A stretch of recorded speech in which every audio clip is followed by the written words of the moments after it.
it early and I'll be more entertaining by the time I get there, right? Exactly. Yes, exactly. Please do not feel like you have to wait on me to get there. So, yeah. And the staff there is pretty good about it. I mean, they've been on top of it. So I've been really thankful. If you Because guys can how open many that, places that will be the document that we're working from today. Oh, perfect. Thank you.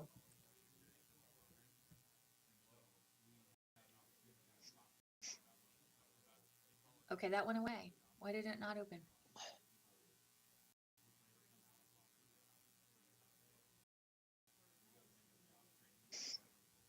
Were you able to open it?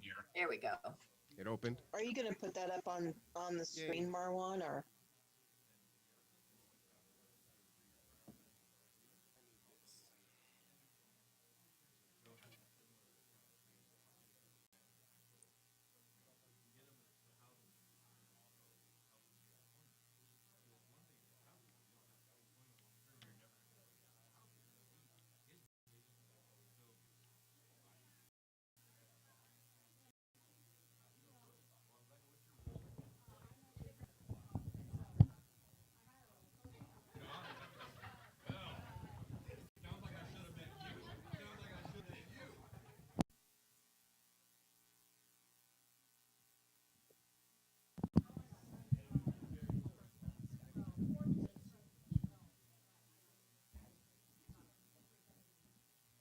All right.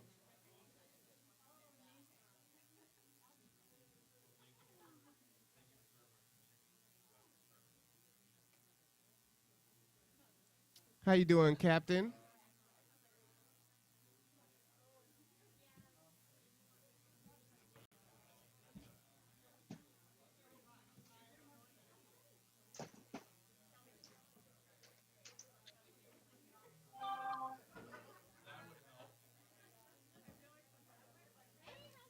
How you doing, Captain? Good to see you.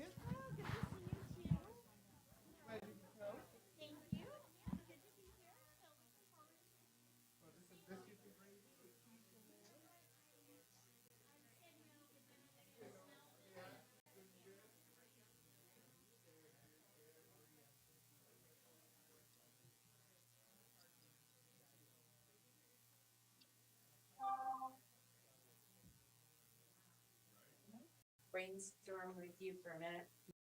Yes, let me just hold on one Mind second. writing it down, not very adequate, but I muted myself really.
perfect.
All right, we're going to let the little stragglers get their plates, and then we're going to go ahead and get started, everyone.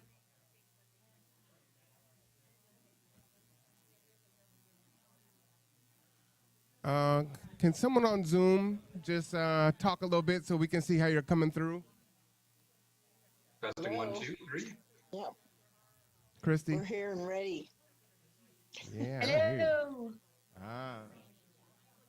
Need to get you louder. Rev, will you turn up the TV?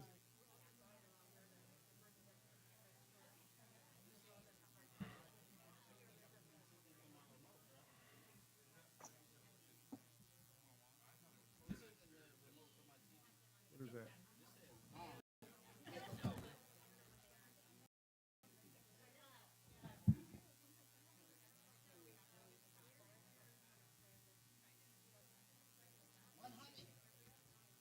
All right. Can you get that coming from the TV, Rev? You hear me coming out of the TV? Do you hear me coming out of the TV?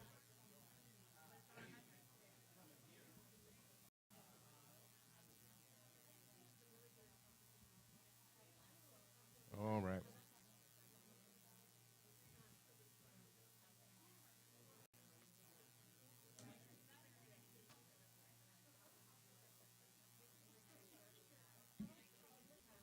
You beautiful folks in the room, we're going to go ahead and get started. Mark, Jessica. Let people know to take their seats.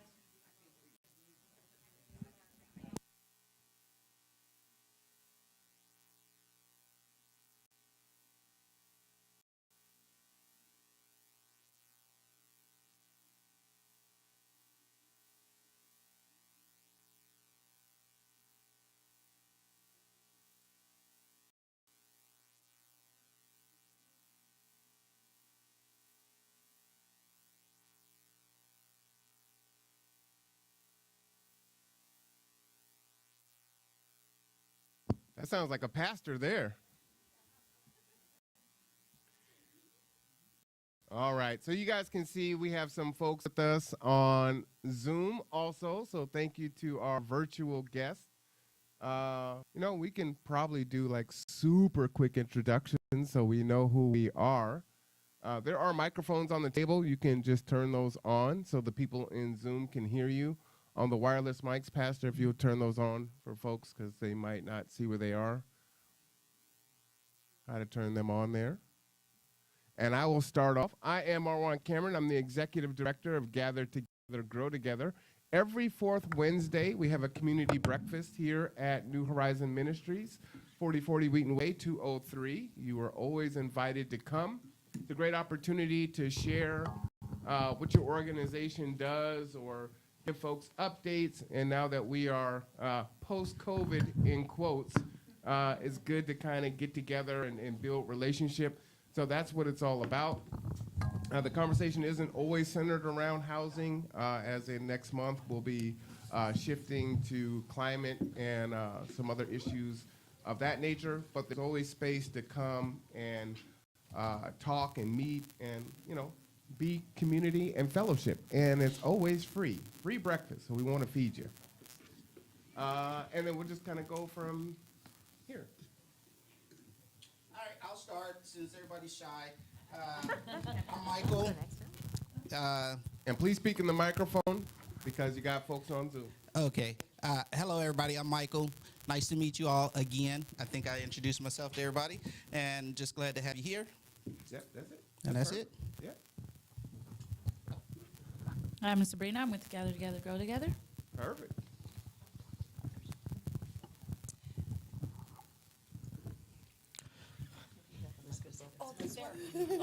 My name is Josh Inman, running for Kitsap County Commissioner. I'm Diana Sullivan with the Foundation for Homeless and Poverty Management. Maria Fergus with the Kitsap Public Health District. Lynn Krell with St. Vincent de Paul in Bremerton. Maggie Brazel with Northwest Hospitality.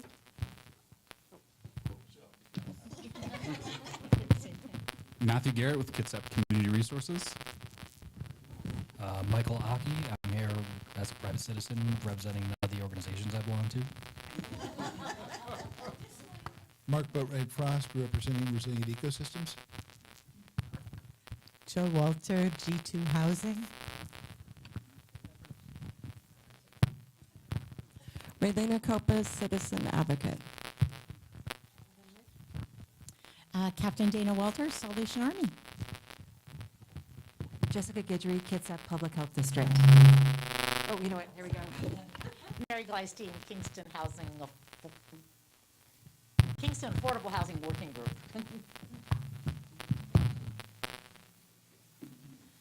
All right.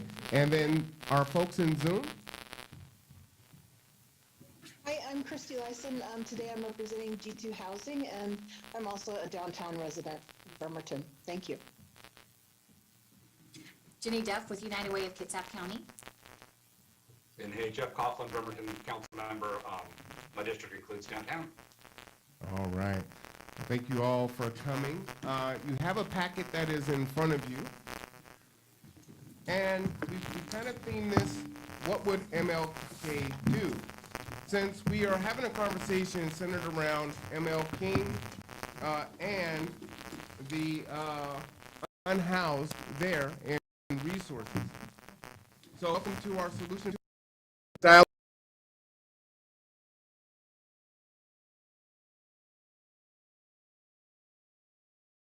Knew that we now have the techniques and the resources to get rid of poverty. The real question is whether we have the will.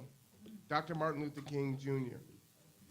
And so what you'll see is we've got a lot of folks here in the room that are stakeholders. We have a lot of different agencies that have been doing this work for a very long time. And we believe that we can be even a little bit more intentional about the work that we do, especially as fall and winter are coming upon us, and see if we can't provide some of these resources, these very basic needs, to our fellow residents and neighbors. On page 2, you'll see the problem. Bathrooms, showers, laundry services, hygiene items, food, trash, equipment to withstand the elements, mental health services, medical services, social services, and housing. Of course, housing would be the pinnacle, right? We want everyone to be housed. And we're not saying that these things aren't being done. Just to kind of frame this isn't a, you should have done this and this should have been done better. This is, hey, we're all here together. What can we do, right? We're here to build. Out of all of these needs, they're all critical. What we want to do is brainstorm about these concerns that are here, right? There are no bathroom options after dinner at the Salvation Army until morning. And we're talking about the folks that are not able to stay in the Salvation Army because they've been kicked out because of behavior or other issues, or those that choose not to stay in the Salvation Army. So there's two, right? But some of the concerns have been, Kirsten Jewell, who will be here shortly, has talked about trying porta potties out at Veterans Park, I believe, and some of the concerns where someone burned down the porta potty, Also, another concern was needles being flushed down, and so trying to service the porta potties was an issue. So those were the two of the big concerns there. Another concern that has been reported is people sleeping in the toilet or doing drugs in the bathroom, vandalism, and then of course, where do we put these porta potties? And then do we have a lack of volunteers to monitor it? And then of course the funding, right? Because this isn't free, of course. And if there's any other issues that you can think there. Some of the ways to, resolve this obviously is cost. And here we kind of listed some of the options. The urban rest stop, which you'll see kind of more in the back of your packet, that gives you a history. There's a few urban rest stops in the Seattle area. That would be the most expensive out of all the options, as it is several $1 million to get off the ground. Let me just turn to the back here and just read some of the quick stats on that. The downtown and Ballard urban rest stops have a large full-service men's and women's bathroom. The U District urban rest stop has 4 private shower rooms with toilets and sink. The laundry has 9 washers and 14 dryers. They do 160 to 200 loads each day. So we're talking about, quite the volume of services here. So you can see why that would be so spendy and would probably be more like a dream scenario underneath people being housed, right? But some of the other options would be providing porta potties down there, seeing if Salvation Army could extend their services if they had the funding and the resources that they needed to do so. Peninsula Health, as they have purchased the rescue mission building down there. The Foundation for Homeless and Poverty Management, which I just saw the founder walk in, Drayton Jackson. We have Diane here also. And then the Marvin Williams Center. And there may be some other options there as well. And so these are things that we're going to talk about in brainstorm today in our breakout groups. Of course, you can see on page 3, the need is funding, of course, facilities, services, labor, food, items, toiletries, warming items, etc. So these are the things that you'll also discuss in your groups. And then here's an example here in the middle of page 3. Was just an idea of what this could potentially look like, but in your groups you may come up with some other ideas. Is this volunteer built? Is it stipend? Can we stipend the unhoused to watch over and manage their own resources? Or does it take staff? Do we need to break this up into 2-day increments? What do we do in those night hours where there is no public restroom at all, right? Because Salvation Army is now closed, right? And there are no businesses that are open that allow for our restroom usage. Do we close for 4 hours? Like, let's say from 12 to 4 a.m. or 12 to 5 a.m. and open up. And then you've got restroom services for 19 to 20 hours a day. So all these things are up for discussion. And then, of course, the location. Where do we put these services? Do we put them in between the street and the sidewalk that the city owns, right? Which is why we wanted city council here and the mayor. Again, can Salvation Army take this on if they had additional resources in regards to funding and other things of that nature? Diamond Parking, Monica's Bar, which I believe was purchased by Salvation Army. Is that correct, Captain? Yeah, that doesn't close until March. Okay, it doesn't close till March, right? So this would be after we're trying to come up with a solution between now and March, right? When the severe weather shelters open. The Marvin Williams Recreational Center, Peninsula Community Health, and then the Foundation for Homeless and Poverty Management. And I'm so glad to see them here today because of their rejuvenation center really addresses a lot of the issues. Hey, Anton. Let me stop here and just have the other folks that have come in the room grab a mic and just quickly introduce yourselves for the folks that are on virtually. And then people. Sorry, I was late. Marlon, Anton, Northwest Hospitality. Drayton Jackson from the Foundation for Homeless and Poverty Management. I don't think your mic is on. See it up there? There you go. Yeah. Drayton Jackson from the Foundation for Homeless and Poverty Management. All right. And then I saw Kuye and someone else come in here, but when they come in, we'll jump back in there. All right. So with if Drayton, while you have the mic, let's give him a wireless one, Rob. Would you, because a lot of people have a lot of questions centered around the foundation of homeless and poverty management. I'm trying to memorize the acronym. I know, I'll say Washington. But would you briefly give us a synopsis of what it is, what the intent is, and the services you provide? Right now, we purchased the building last year with the help of our legislators, Christina Roth, Tara Simmons, and Drew Hansen. And the purpose of the building was to give services the same way that I was lacking services when I was homeless, and having a place that people could just sit and be them. When we did it's a 3-year research between Seattle and throughout Kitsap that we did, finding what did most people want. You know, not building something that we thought they needed, but getting that information from them. And what shocked us in our research, which was a little bit over maybe about 1,700 people, was everybody said that they just wanted a place to go to think and get their understanding of where they were at and everything that they had to go through. So when we went back, my staff and I, we just sat back and said, well, let's get a building. And that's what we went out and sought a building to get. And you know, God has blessed us with a beautiful building, I'll say it that way.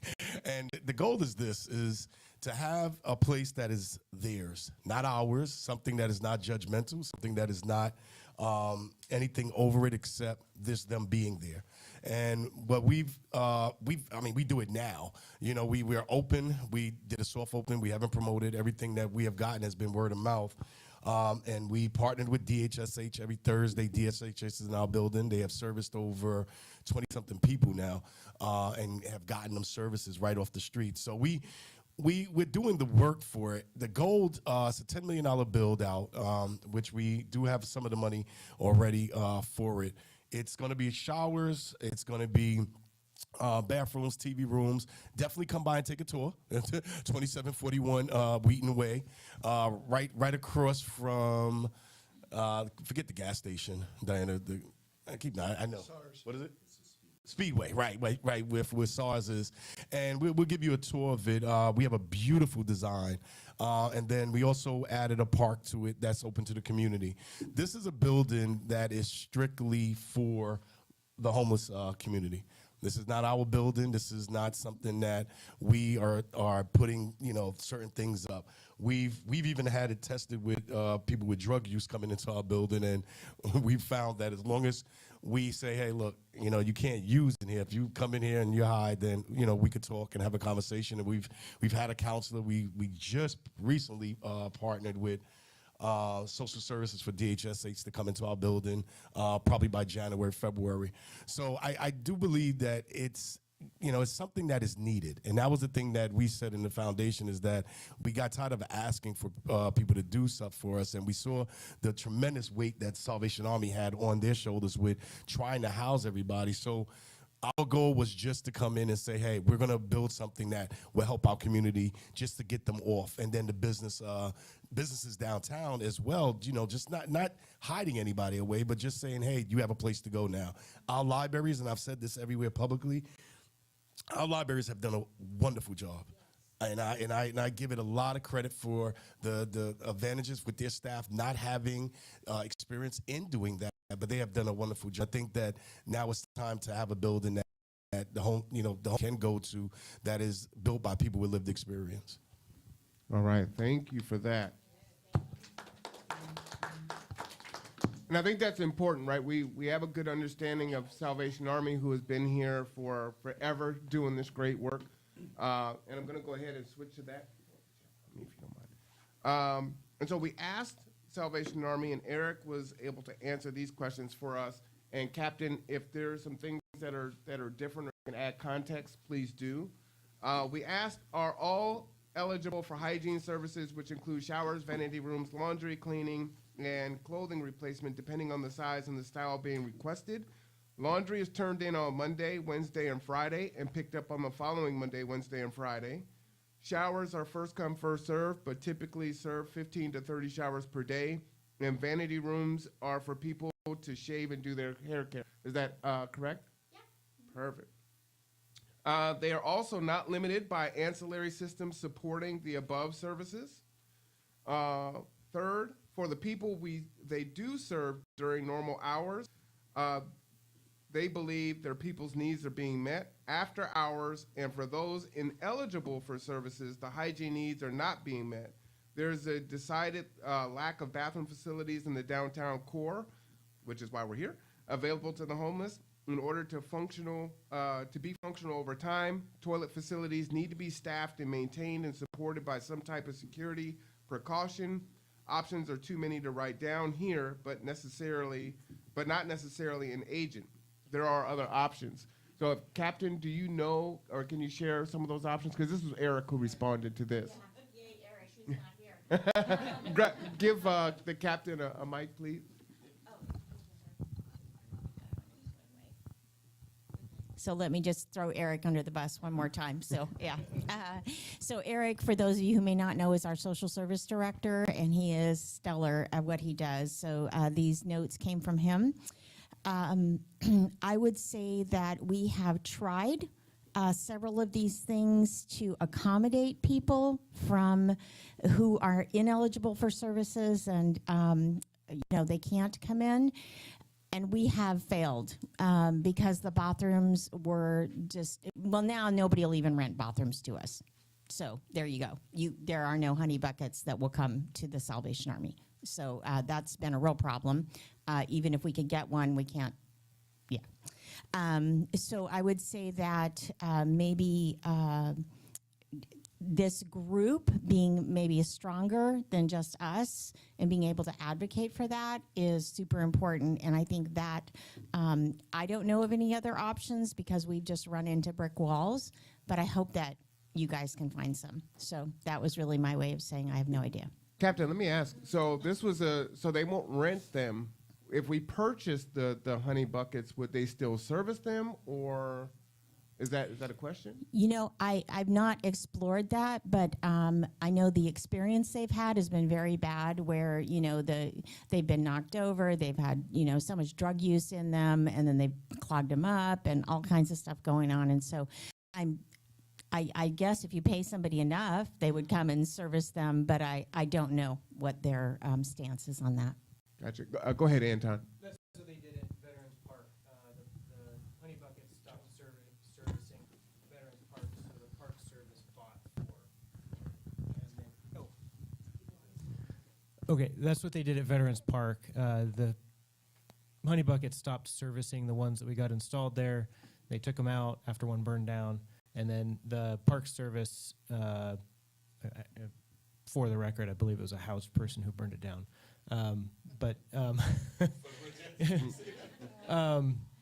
And yeah, one of the house neighbors came and had some fun in it. So the Park Service purchased 4 that they still have, and they got them installed in Honey Bucket, or I don't think it was Honey Bucket, but one of those companies was happy to come service them. And I think the larger units, if you do get the handicap ones, then we serve the people in wheelchairs a lot easier, and they don't tip over. So if you have the space, they're harder to damage. They burn just as easily, but they don't tip over, and so. Well, that's a big part of it. But yeah, they, from our experience at Vets Park, they will come and service them if we are able to purchase some units. And let me just say, for all of us that are doing this hard work, we've learned more in the last 5 to 10 minutes than. We have coalition meetings, we work in different circles and Venn diagrams and overlap, but this information is coming out for all to hear, right? And that really gets away from the miscommunication, the blame that can happen, right? Well, why aren't you doing this? And you don't know. Well, they did do that, right? And they went to the next option of, hey, you won't service it? We'll purchase it. But we don't know that, right? So we have to be intentional about working together and sharing information so everyone is operating from the same footing and knowledge base. So thank you for that. Marvin? Yes. Marvin, Yes. are the Park Service owned units, are those still in operation then?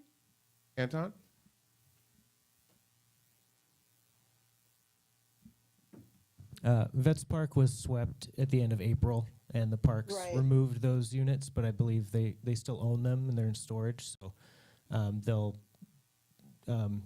put them into operation again when they kind of had no choice at one point because they had people living on the park and needed to take care of the water sources there, the wellhead.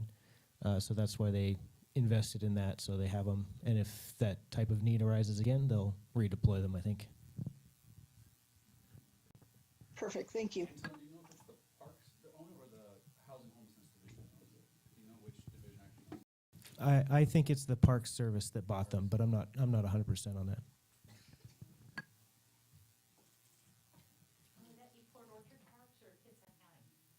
Good question. Kitsap. Kitsap County? Okay. So as soon as Kirsten comes in, we'll have some questions for her. All right. TSA does have contracts with the government agencies, which you will need to talk to the captains about. Yes, we have contracts with government agencies. And then persons are able to safely dispose of sharps in the building. We do not maintain any sharp containers outside or off premises. And I think we can put those in the porta potties or restrooms, correct? Yes, you can.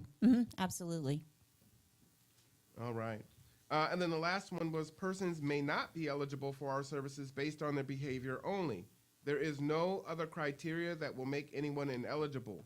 We do not provide meals for ineligible persons. We do offer water, mostly in the summer, as we walk through the neighborhood to anyone in need. We will provide blankets at night for persons whose behavior forces them outside.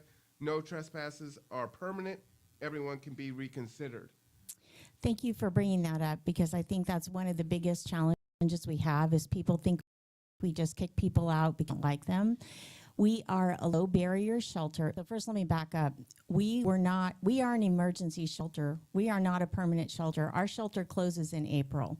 Okay, we started this because the county asked us when COVID came to begin a 24/7 shelter to be able to have a place for our people to stay safe and stay home because they don't have a home, right?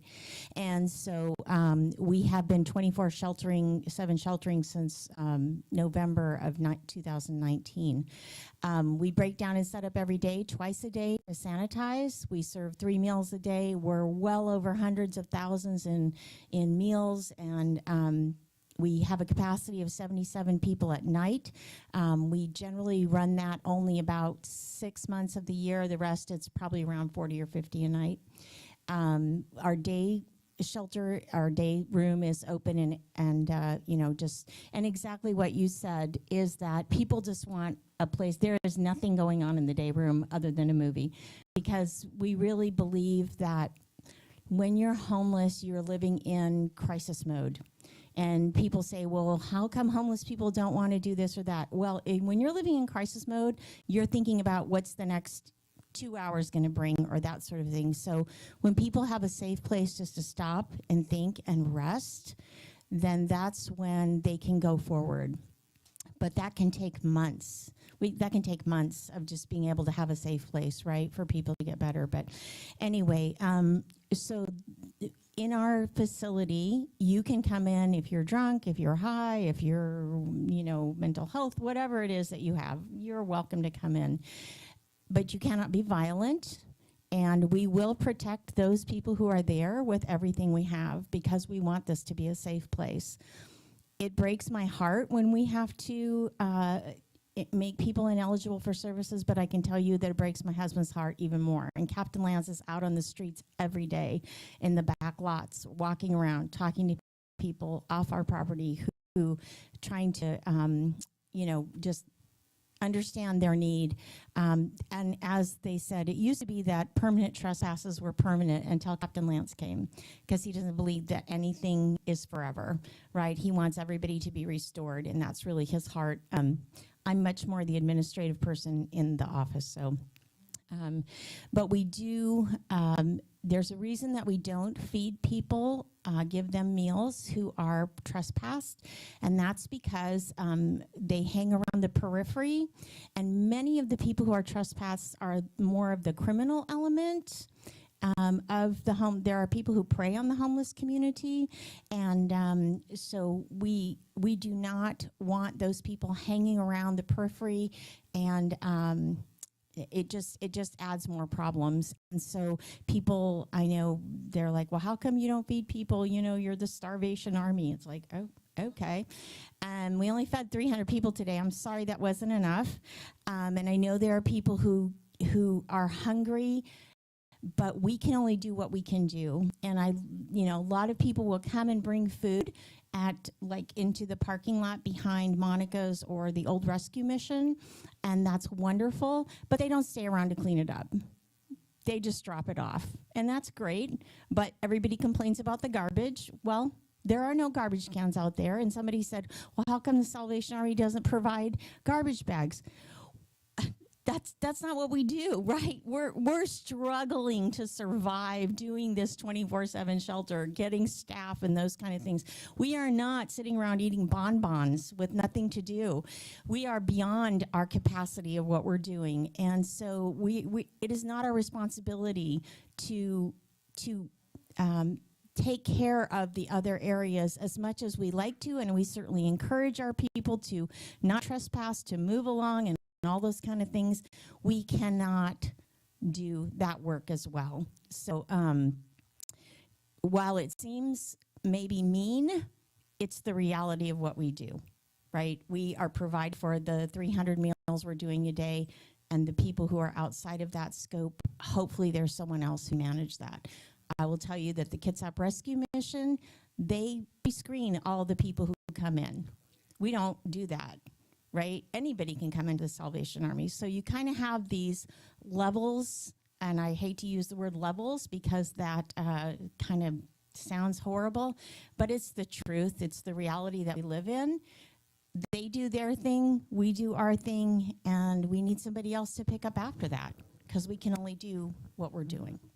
So. Thank you for that, Captain. We have someone else that walked in the room. You want to just quickly introduce yourself? Could I respond? Yes. Cameron? Yeah, I just want the person that walked in the room to introduce themselves, and then you can respond, Christy. Good morning. Thank you for the opportunity. My name is Jewell Holst. I'm running for the Washington State House of Representatives for position 1. I definitely much am concerned about the homelessness issue going on. I have great compassion. I know what it's like to be homeless. I was briefly homeless about 10 years ago. And so I know the difficulties we're facing on a multitude of levels. I'm really thankful for everybody gathering here this morning and inviting everybody to come in a multitude of ways to come up with some real solutions. I think that through collaboration and some innovation and compassion that we can really make something happen. So thank you. All right, Christy, go ahead. Yeah, I just wanted to respond to the captain and tell her very much how much I very much appreciate her being here, and the bravery to come and say, hey, we're struggling just to provide for the people that we already do, which is amazing, and I don't want anything to be undersold as far as what the Salvation Army is doing for the community and for our unhoused neighbors, and we all understand that there are limits, and you need to keep the people that you are serving safe, and that yes, there's going to be sort of people that fall through the cracks, and those are the people that we're just trying to figure out together as a community. How does the rest of the community help put our arms around those people to take care of their most basic needs? So I know how it feels to be attacked for doing the good work, and to always be told that you're not doing enough, and I'm sorry enough, you're doing enough, and we as a community need to figure out how to support and enhance the work you guys are doing. So thank you very much. Thank you so much for those words. It's helpful to have your perspective to help us better understand what are the gaps that need to be filled. Thank you so much for those words of encouragement. I appreciate that. Yes, and we totally want to reach out to those people as well. So, yeah, thank you. All right, Councilman Coughlin. Sure. There's a question about the kind of budget process and what's before council right now. So I'm saying that in general, at a high level, we spent all of the past 2 days, about 5 hours each day, basically getting a brain download from department heads and the mayor of the proposed budget before us. Thursday, we'll have some discussion just among council on what we think about different areas and make some proposals. And after that, there'll basically be a proposed budget draft out to the community. So on November 2nd, there'll be a public hearing to get input, no vote or anything, just getting all the public input on the budget. So that is November 7th, the perfect time to everybody to speak up on anything, items like this. And then on the 16th, it'll actually go for a vote. So as far as, sorry guys, as far as the mayor's proposed budget goes, compared to, let me go grab him one second. Max is in the peanut gallery having some very important words to share. Max has some very strong opinions on this. So the mayor's proposed budget compared to previous years does contain an additional full-time employee in public works. And the gist of that is to basically help with trash cleanup across the city. There is also proposed $100,000 to the Peninsula Community Health Service Health Respite Center in there. Basically 50 for some leftover funds from last year and 50,000 for next year. EMS and police basically remain at the same funding levels as previous. And overall, it's a pretty conservative budget, recognizing we're in a recession. But there's nothing specific about public restrooms in there yet. So, Councilman, is it appropriate as we do this work and we come up with a list of options, can we submit that to you to bring forward in your budget meetings? Absolutely. You can email anytime. Email the city council email address, and it'll let you go to all of us. You can do that at any time. And then additionally speaking up for the November 2nd meeting as well. But I wouldn't hesitate to email if you have specific suggestions. And that's kind of what I'm looking for today. Is there a reasonable amount of money that we can propose with a solid purpose that folks would get behind to help out here? All right, Michael, you want to grab a microphone there?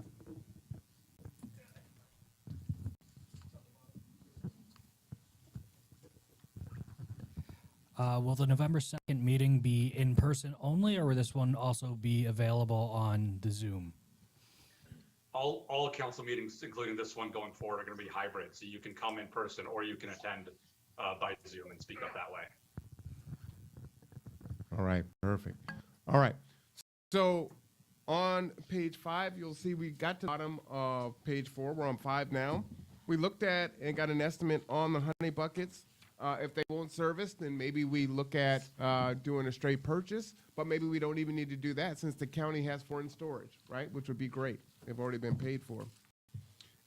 Waste management, I had a conversation with them yesterday. If we have a place to put the dumpster, this is what it would cost, $586.81 for a 4-yard dumpster to dump 3 times a week, or $915 a week, 5 times a week, if that's what was necessary.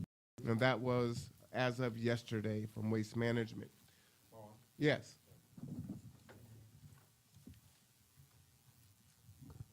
That would be another good question for Kirsten Jewell when she comes. I know they experimented with the dumpsters in Silverdale when they had the folks living there next to the Walgreens.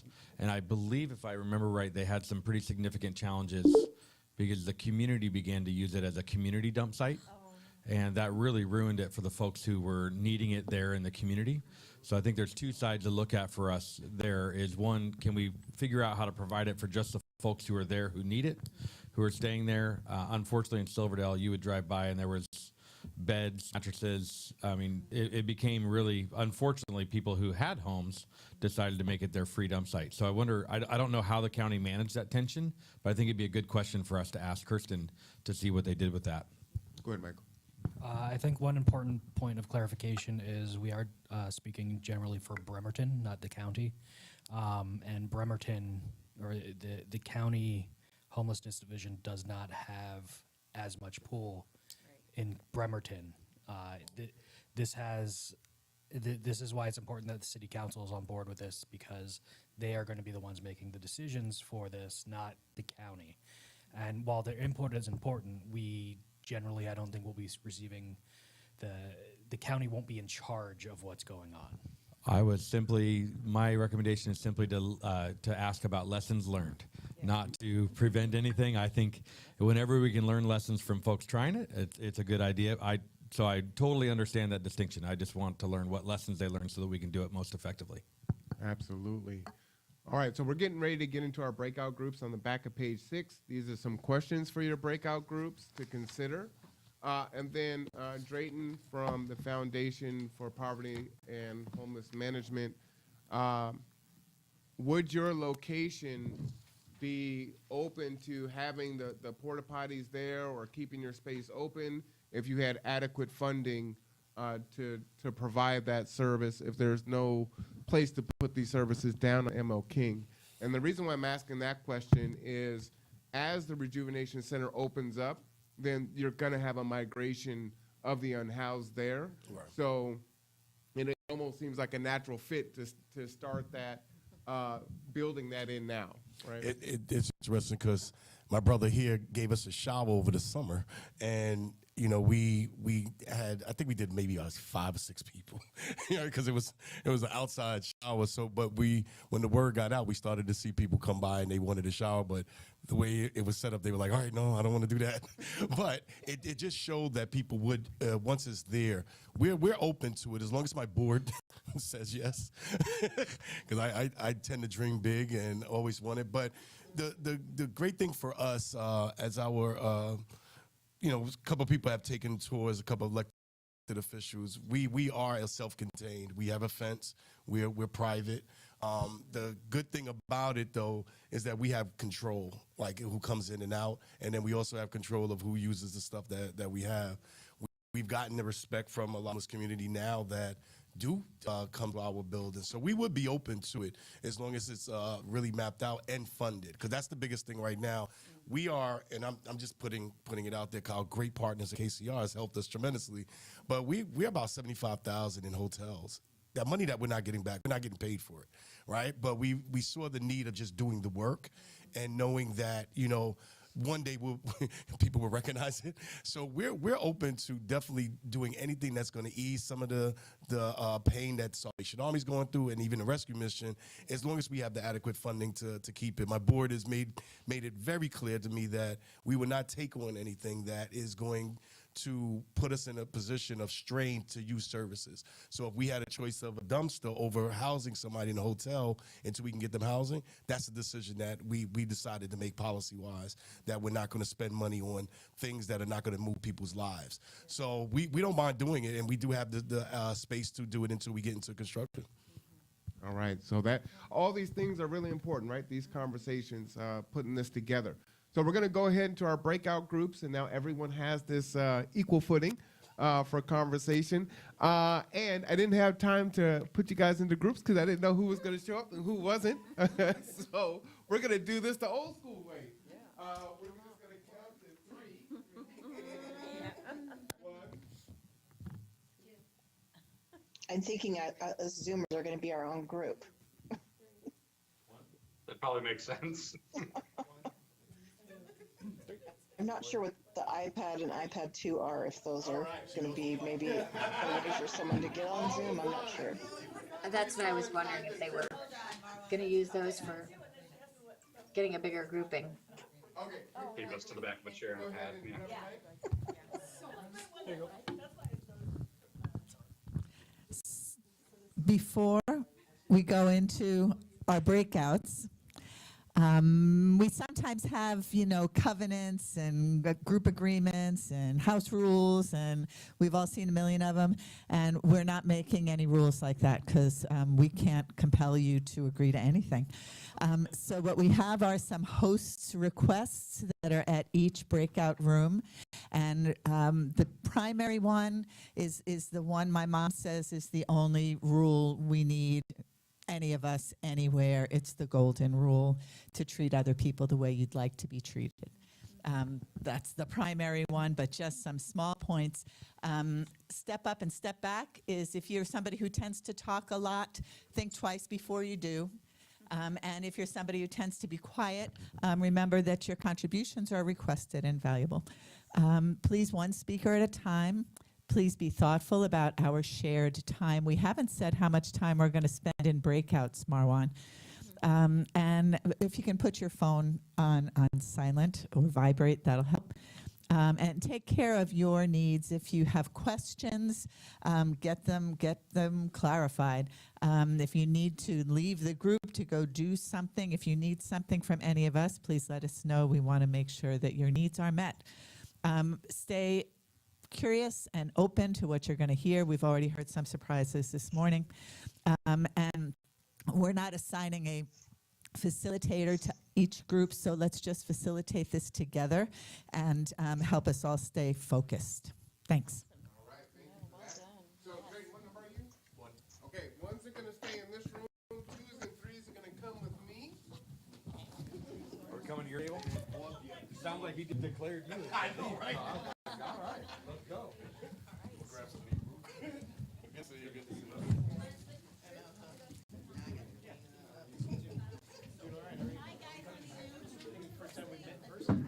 Well, I think we met one other time. Did we meet in person?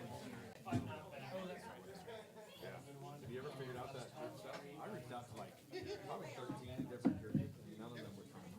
For the public space ownership overnight. I don't have screen sharing capabilities, and I don't know if Marwan's going to come back, but do you guys both have up the document? Yes. Yeah.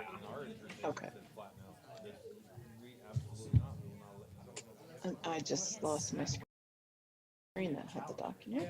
Everybody did it. But yeah. It's just oh, did you? I'll let you know. Oh, here we go. Okay.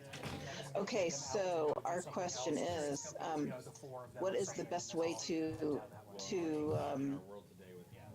address the needs of bathrooms, showers, laundry services, hygiene items, food, trash, equipment to withstand the elements, mental health services, medical services, social services, housing, and other needs. So mainly it's the bathrooms and trash that are the immediate issues that we're looking at. And I'll take minutes for our group unless someone else wants to volunteer. No, I'm good with that. That's fantastic. Okay. Yeah. So, looking at the bathroom needs, while the county owns some, I don't know that they'll lend them to a city because it's a separate government entity, and we're looking at downtown by MLK Way. So, that may be something that if the city does have in the budget would be great to purchase. And if not, I haven't had. I'm trying to think of. I know that most of us nonprofits right now are really tight for dollars. Zoom folks, we're going to give everyone 5 minutes to get coffee and use the restroom. There's a line, so we're going to let them get refresh, and then we're going to get our conversation going. Okay, so Marwan? Did he leave? Marwan's still there? Okay. Yeah. So I don't know if we're supposed to wait more people might jump in or. I know. Let's We'll get just, ahead. I mean, if you guys just want to keep going, we'll just go and we can catch up if someone joins us. I have about 15 minutes left of me and then I'm going to have to take my own bio break, but I'm good. So, Jenny, go ahead and yeah, I think I agree with you that I doubt the Park Service, if they're even, or the county, whoever owns those 4 units, I doubt they're going to loan them to the city. They might be willing to sell them to the city, maybe. I mean, that might be an option, so they don't just sit in storage. Yeah, a reduced cost compared to buying one new. Right, and I have no idea. I didn't know if any of the. I was trying to get back to that document. I have a hard time switching back and forth, but. Was there any option, do you see, for buying a unit from Honey Bucket, or just the servicing? I'm looking. This just looked like this. The Honey Bucket standard services. It looked like the rental cost and the servicing. It didn't show a purchase. And I think probably because most of the time those organizations don't want to sell them. Sure. Because they make money off of the contracts, which of setting them up and taking them down, is that because there's a fee for setting it up, there's a fee for taking it down. So they would lose some of that fee. But yeah, I think if there were, and I would definitely suggest the larger sizes, definitely for handicapped. I we have, I don't have an exact count, but there's 3 or 4 gentlemen who are in wheelchairs that I see every day at, at around the 7-Eleven area. And I think there's a woman too, but I don't know if she's still in I the think area. she finally got permanent housing through Kimmy Siebens. Oh, that's awesome. Went through the whole court process to get her a protective payee and everything and got her into permanent housing. So, okay, that's basically fantastic.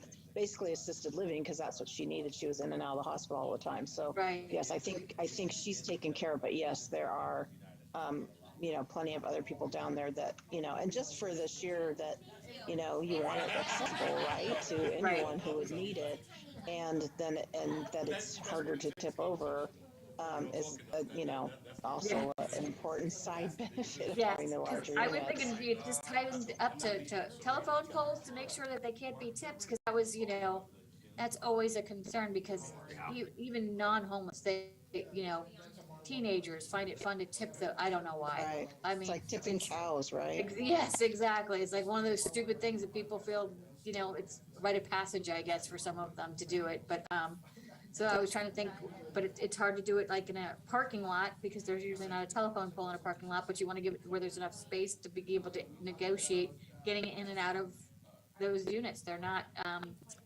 the most user-friendly is the best way to describe it.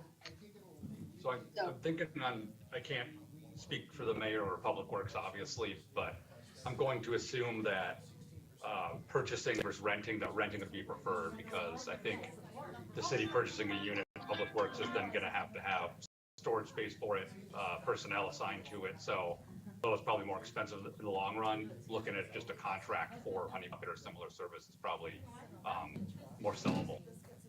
Yeah. And then the question of where to put it is a good one too, which would also have to go through Works and the mayor. Well, yeah, and I'm trying to think of the parking lots that are around here that would be amenable, that are close enough to the Salvation Army and Kitsap Rescue Mission, but not on a main thoroughfare. I mean, right. And for the city to service or to do it, is it that it has to be on city-owned property? They have to sit on city-owned property, or? That I don't know, and I couldn't. Sorry, I partially distracted earlier. If Salvation Army would be, if that was a possibility, they would entertain if that is possible. Well, to have it on their parking lot. Well, I think the concern was there's some people who aren't able to access because they've been barred, and we want to make them accessible to other people who may be barred and can't use the Salvation Army proper, but are still in the area. So I think that was to try and find a more like a communal space where they could still access it, whether they were, clients of the Salvation Army or clients who've been barred. So Jeannie, Jeff, and the Salvation Army Christy, is not open. You guys are part of Group 1, so we're going to join you in. That you guys good with that? Okay. Perfect. All right. All right, Table 1, if you'll grab the mics, they are now with you. Since everyone was on a break, they were like, there's so much to talk about. They're super stimulated, so it's great. We thought we were our own group. Oh, they thought they were their own group. Yeah, they can hear you.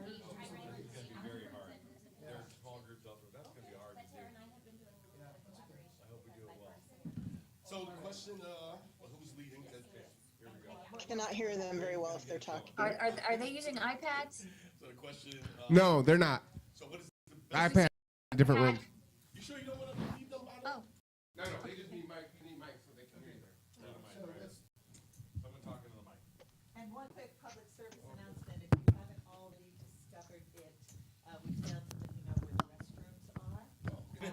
And that is down this hallway immediately to the right and to the. Talking while we're sitting here, this information. So if I take the Honey Bucket estimate with the every week service, times 12, that's about 3250. So that's only for one unit. That's only call it 3,500 a year. Breakout session. Question for the breakout session. Now, I'm trying to look, see, those are for standard units. So I don't know what the difference is for the handicapped We've pretty much unit. covered what has happened so far. Is there a link on that document There to it the? is. It says yeah. honeybucket.com, and I'm gonna try and see if I can get in there. Let's see if that'll open. GSA has military service. Right. And I do I'm just on wondering there. out loud too, if they, you know, if you do a contract with them, if they have stipulations about, if they go to clean it out, there are needles in there or different conditions, you know, do they service that or will they? The trucks will They they have bathrooms, comfort they have bathroom trailers, trucks, too. They have kitchen trucks. Wonder what that they is. have shower trucks. I don't know about laundry. I haven't found. I don't know, one but they yet, got VIP usually solar restrooms. Boy, priced, that's they're pretty all fancy. auction, so you don't know what you're going to get. But usually, I've seen them go between. Have, 10 which and I think would be 20,000, great, you know, is the $25,000 for the, a the truck sink combo. with a bed. Yes, that where has it's a- built inside, yeah. that has Yeah, everything the ready to go. ADA is wheelchair access with adequate turning circle space, large, easy to grasp handrails, translucent roof for better lighting, occupancy signal latch, anti-slip service for user safety, 3-roll toilet paper dispensers, 1,000 sheet bathroom tissue rolls, accommodates 150 average uses, hand sanitizer and sanitary paper seat covers available. Mm-hmm. Oh, then they have an oversized standard net that looks bigger even than the, well, let me see what the picture is. I see all these now too. The Yeah, I don't know ADA if that's got compliant they look longer, not necessarily wider, but I suppose that makes them harder to tip over. But there is the oversized standard unit as well. Oh, yeah, I got some No, but pictures they of don't it. show any handrails. Inside? Yeah, in it says oversized unit. It just says flat floor system, wide radius, non-slip floors, 68-gallon tank, large easy to grasp handles, hand sanitizer and seat covers available upon request. But I don't know if you can get a wheelchair in there. Yeah, we'd have That to would definitely say wheelchair access. Yeah. So it might as well get the wheelchair one. That makes sense. No one. Oh, it says, okay, wheelchair accessible, but not ADA Oh, interesting. under Liberty features. Yeah, I wonder what the Okay. difference is. Yeah. Well, the top one says with turning circle space. So it means they could get in and then they wouldn't have to try and back in or back out. They could turn it their That's whole wheelchair probably- around inside the unit. That makes sense. So that's got to be a pretty good size. Let's see what the quote is on that one for the ADA compliant. And I'm wondering if there's a way to, and I hate to say it, but to up the amount of toilet paper and hand sanitizer, because I'm pretty sure. You'd probably have to just have it serviced more often. Yeah, I would most likely, yes. Weekly. I would probably say bi-weekly. I mean, if it's their only facilities and you're talking. Oh, yeah, sorry, twice a week. Oh, yeah. Yeah. Or probably just assume whatever the most they'll do. For some reason my webpage isn't working when I try and get a quote.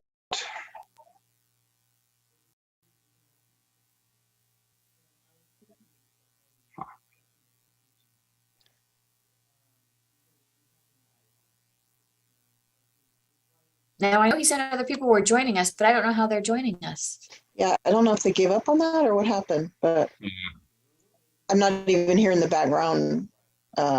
Yeah, I don't hear it either. I wonder if he doesn't look like he's.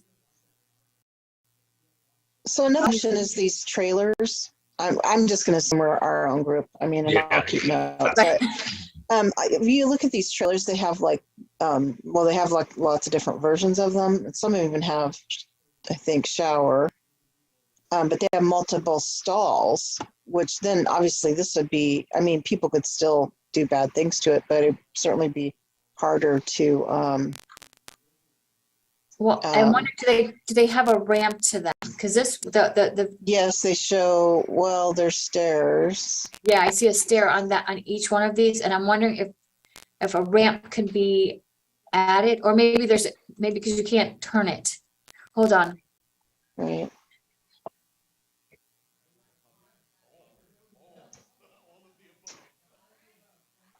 while you're thinking about that, Jeff, so this is how we always end up just going around in circles because the city, has so many,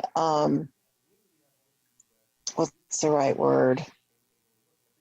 Requirements for, being able to do something. So like they were saying, Honey Bucket, they won't give us anymore because, and so that's why they ended up buying those units that they bought and then just having those service because then it's like it's ours. So if it gets destroyed, it's it's not your Honey Bucket. There's a question, what the liability looks like. Right. And so, well, will Honey Bucket even, rent something to the city because they'll say, Yeah, no. maybe too risky for them versus your festival or something like that they normally do. Well, and my question is, does the city have to then also have some type of insurance on? I mean, is that just absolutely cardinal, the city won't, buy some units and take responsibility and only has to rent or? No, I think, again, just speaking myself out loud, guessing, I think they could. I don't think there's anything legally that says they couldn't. I'm thinking it's a harder sell because you'd really have to have Mayor and Public Works on board with, okay, we're gonna be responsible for this thing and manage it and store it and bring it out and clean it. Unless the servicing contract is totally separate, that could be a possibility. Okay.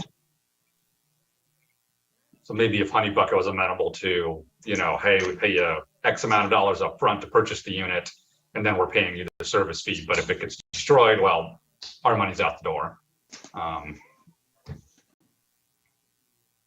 Pretty possible. Well, that's why I wonder if there's a possibility to insure them. Yeah. I mean, if there's a way to, if there's a way to insure them, and if it gets destroyed, the city's not out any money and it would get replaced. Which I'd imagine even at I'll just say even at like a beer festival event, you're gonna have, I'm sure, a few that bad things happen inside and there must be permanent damage or needles, even at, something like that. So they must have that written into the contract. I'd assume it's like a rental car. You can just always do insurance. Just spitballing. I'd be shocked if they didn't have that set up. That's a good question to ask, basically, Honey Bucket. Yeah, because I'm not seeing anything in here about it. And I Do you thought see how there's that chat function, Jenny? Can you see if you can ask about insurance damage? Hi there, I have a question. There we go. Okay, let's see. Honey Bucket.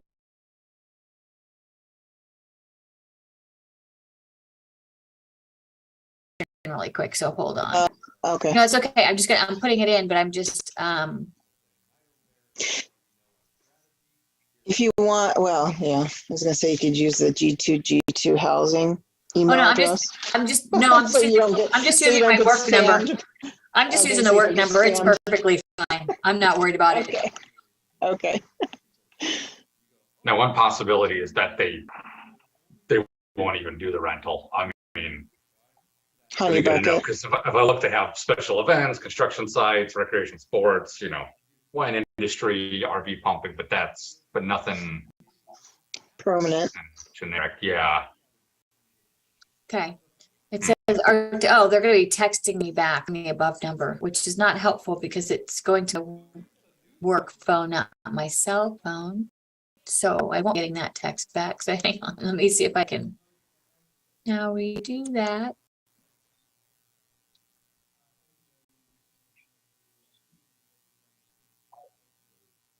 Let me close that down and let me try and restart because because I guess you do have to provide a cell phone number.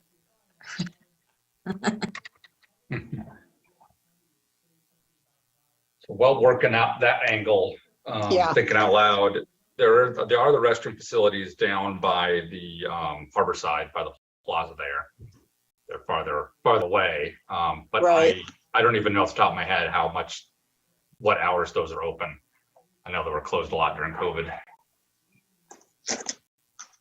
But those are probably There's also toilets at Evergreen Park, but are they open? Are they? Evergreens are open right now. I know that. but I think Right, they but close what are them the at- hours? Do they close them at like 10 or dusk or? Yeah, yeah, they Yeah. do, because the whole park is considered closed to dusk. Yeah, see, that's the issue. Is the like, what do people do, in the middle of Yeah, the night for their toilet needs? Yeah, so Honey Well, Bucket yeah, will be with but- me in a few minutes. It said, that's the text I got. But those are like those maybe daytime options, right? Like Harborside or Evergreen Park. Possible,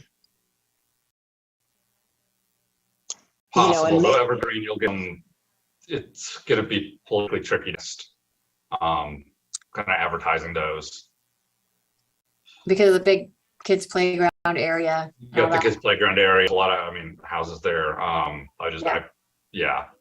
Yeah, I've heard I'm some not thinking concern from like residents there. do some public advertisement, but I mean, just increasing awareness. I mean, they are community members that are allowed, they're members of the public that are allowed to use those parks and the Harborside, right? Yeah, it's open to the public. So that is true. I mean, I was just thinking that's a daytime option that maybe, then, if in a dream scenario, we can get some kind of portable units also, that is only like a nighttime option, right? That when the other places are not available. So to be closer by the MLK area, I am wondering, what about behind the KCR building? Where they have like, I don't know if it's considered like. That's what I'd overflow asked about, parking. because I know that people hang out there and do in that little playground area along the fence along, I think it's like 14th and Park. It's like a little structure there, and they go in there and under there. And because my friend used to live across the street, so there's sexual activity and drug activity going on in that little picture. So yeah, but I was thinking, yes, that is a place where, but I don't know what KCR, I think we have somebody from KCR here today. Maybe they can come back, but I'll put it down.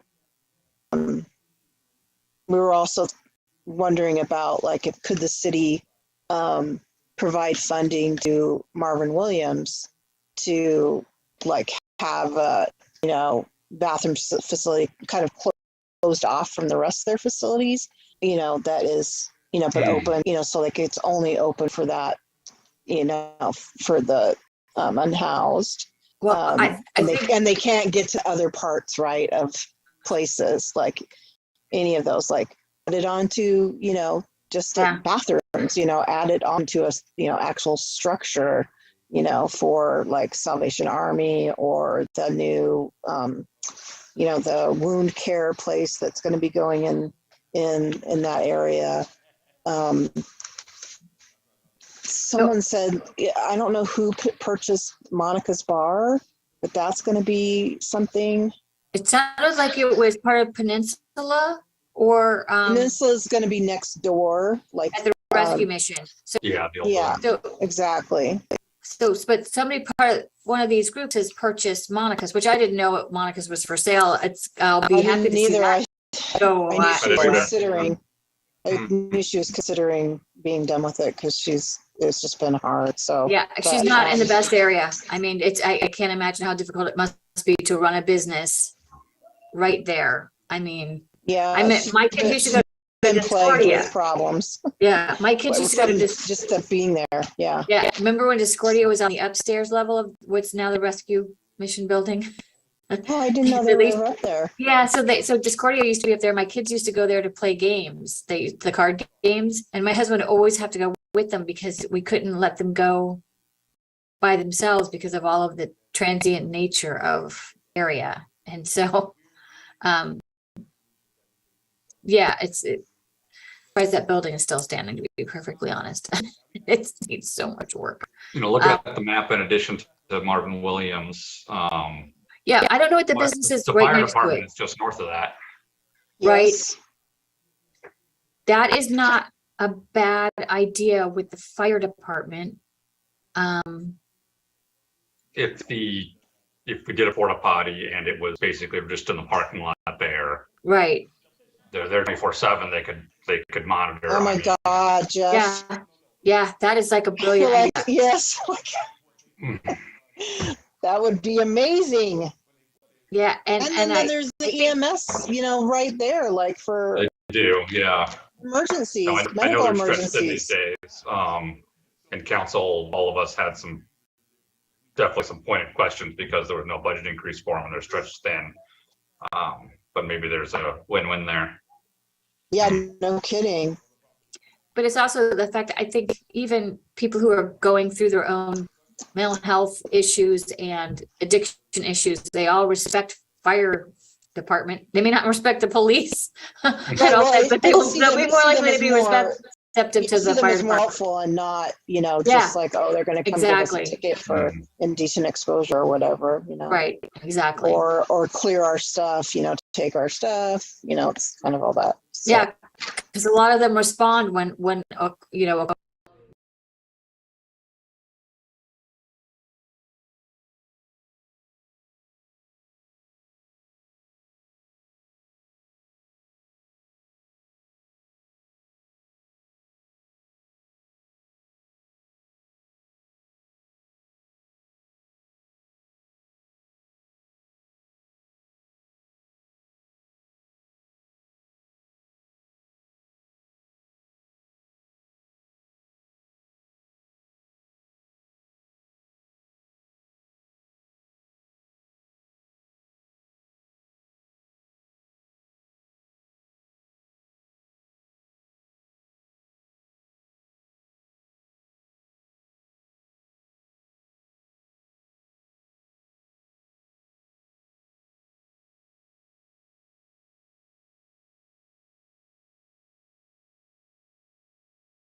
place to sleep when it was too cold to be anywhere else.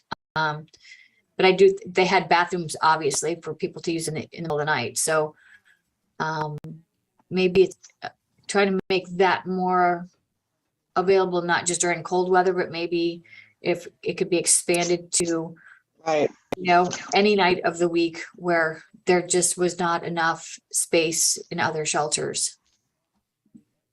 But that may require, a little bit more funding for them and finding more volunteers.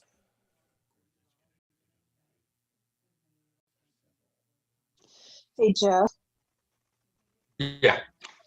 So the Public Works Department employee that's added to the new budget, is that, I'm not sure what all Public Works does, but is that only just for trash collection, or what? I mean, what is the? They're basically, the way the buckets of money work is it's going towards their streets division.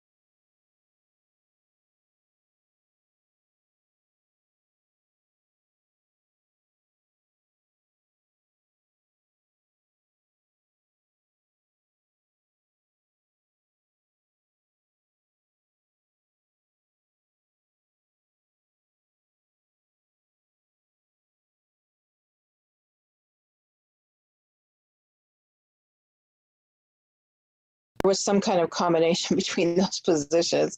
Like if we added bathroom facilities, could it fall under the auspices of the Parks Department? Like we could call it a park, the MLK Way Park. If it was in park property, then yeah, it'd be under parks.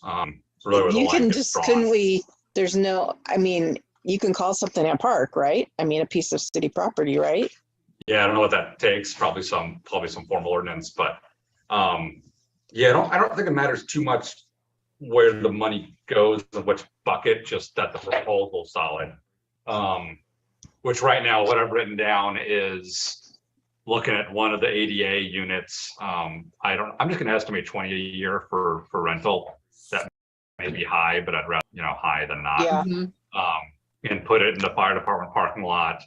And I'm going to talk to the union rep I know to kind of feel that out to see if that's something the department would freak out about, if something they're amenable to, and maybe there's a deal to be struck, because I know they're always looking for more funding.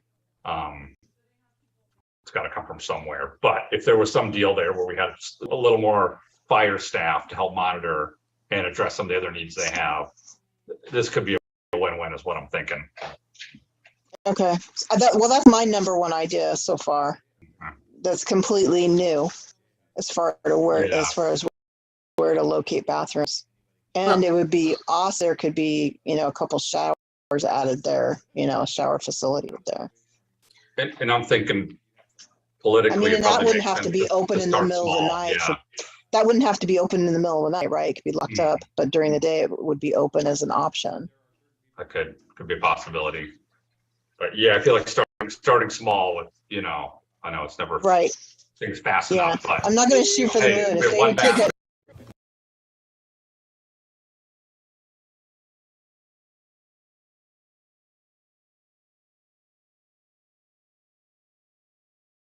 Waiver, which is an added thing, but it says it's only available to construction customers.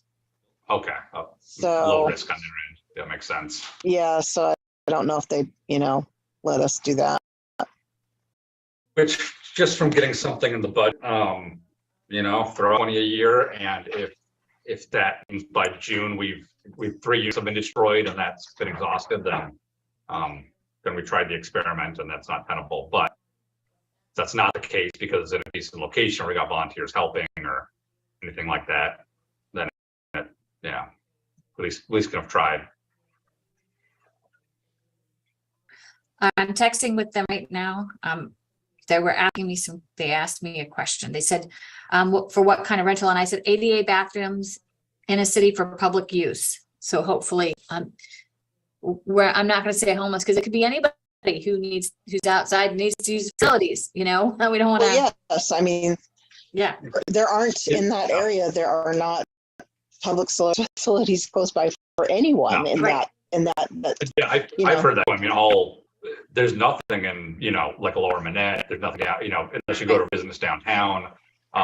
Heck, even when I was doorbelling in Manette, that somebody was doing construction property and there was a porta potty outside that was unlocked. And I'm like, well, I'm going to use this because it's, 10 blocks up to the Manette Park.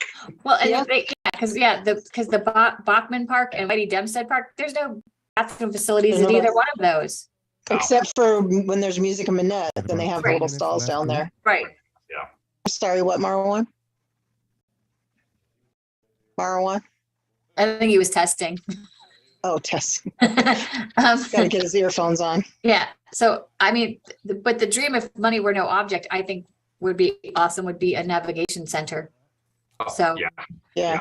that would be the dream. I mean, I know we have navigation people, but that's not really, that's people who show up to something. This would be a place where people can go to. Right, one stop, and that's where the navigator, that's where the navigator is located there. Yes, Yes. I completely agree. That at least county, if not state effort. Yeah. Yeah. Well, there's, they have in Seattle, they have one of the nonprofits, for housing and homelessness. And that's kind of what that urban rest stop is that we looked into. That's basically what that is. It's like a one-stop shop, that they have, which, I mean, we need here. Yeah, absolutely.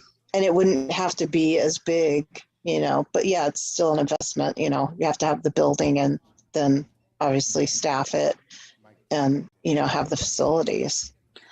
Yeah, I'm wondering, what's happening with that big white building off of Wheaton Way that's across from the library that used to be Work Source? I thought that's where they're putting.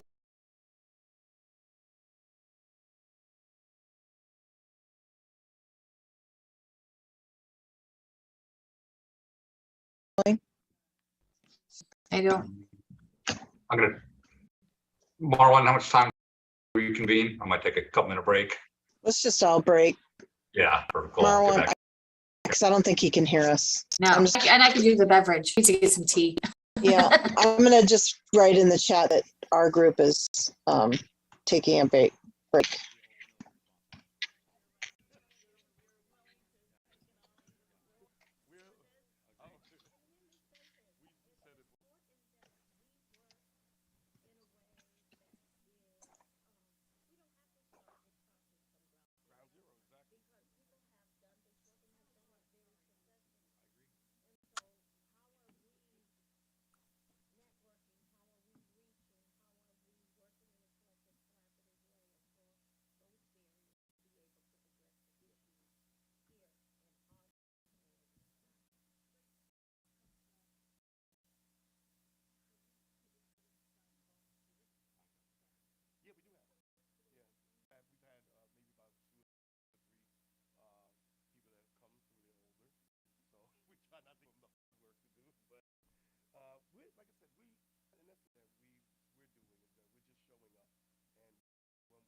Can you hear us, Can you Marwa? guys hear us now?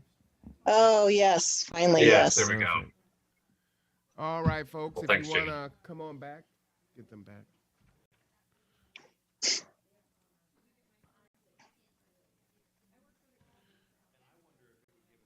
Ginny, is it possible to ask them for a rough quote on that ADA accessible one? And when you say or can put it on own insurance, you mean like the city can insure it? Is that? I'm guessing. It says, or you can put it on your own insurance if you like. So like if I had my Your own own, private okay. property and I Mhm. want to put it on there, I think is what they're saying. Right. I'm gonna ask them now if we can get a quote. Is that something the city would do? Yeah, I'm never gonna wager a guess. I say impossible, but I'd have to probably talk to the attorney and mayor. Okay. Probably easiest just to assume the upfront pay extra to have them insure it. And are we saying we want two because we want male and female, or do we want just one and it's single use either or?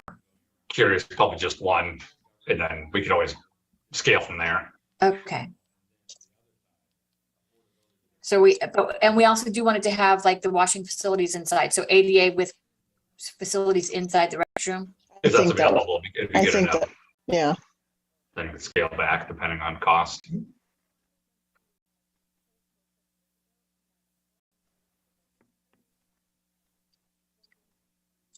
Okay. And I'm gonna say Bremerton, Washington, because that's probably where they're gonna ask me next.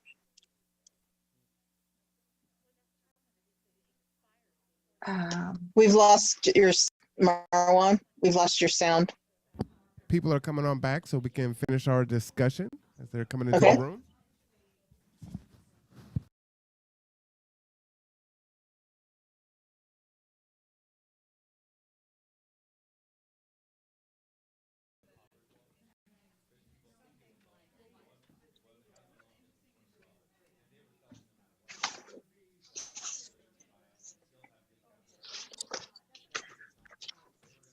Okay, I put in a request for getting a quote, and I put Bremerton, Washington, and I used our zip code here because it's pretty close to the Marvin Williams Center, and I don't know if it's the same exact zip code. It should be close enough. Perfect. Yeah, I'm sure the 337 is good. Yeah, I don't know the zip code to that actual fire department, but It's in 337 as well, so that's great. perfect. There you go. Bam.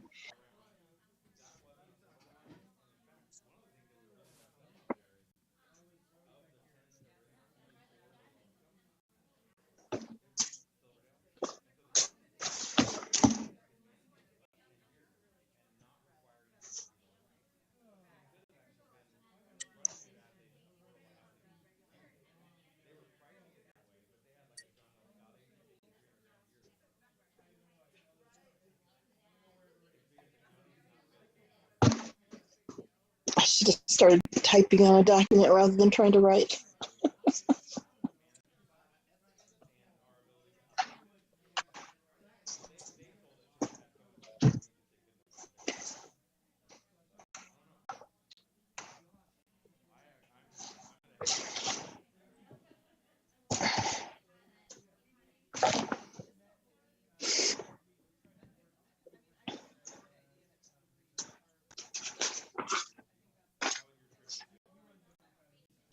Jeff, what do you think that the fire department might ask for in additional funds to host Yeah, that'd be a good question. bathrooms?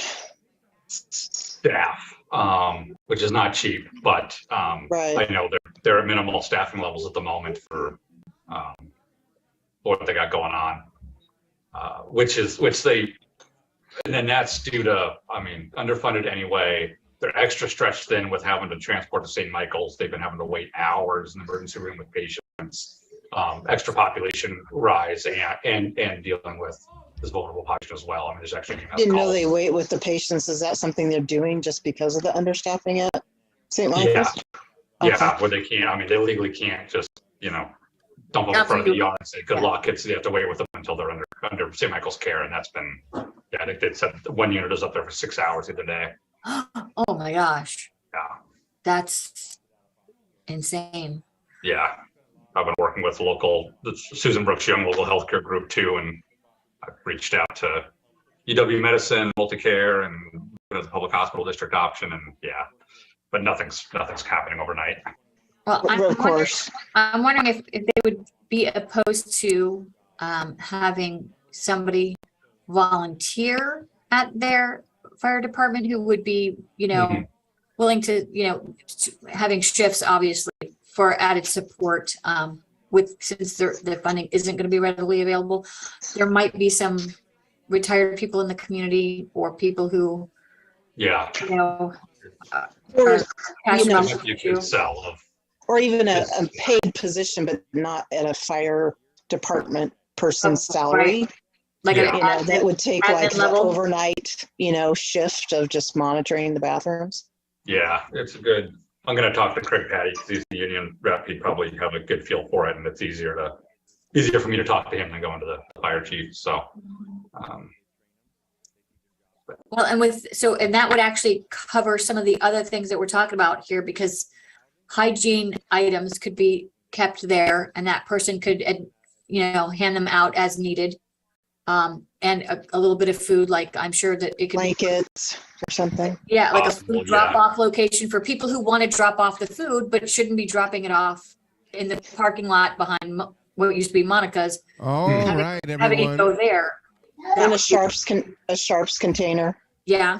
So they're not putting them in the toilets. Hi. Definitely a good conversation.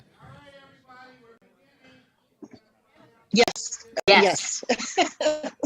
We're feeling excited about one of our ideas. Yes. Awesome. All right. So, I want to thank everyone for their time. I know some people had to leave and other people will be on their way out. If you don't mind, Rev, hand out the mics again so the virtual people can hear. Make sure they're back on and hand a mic out to each table. All right.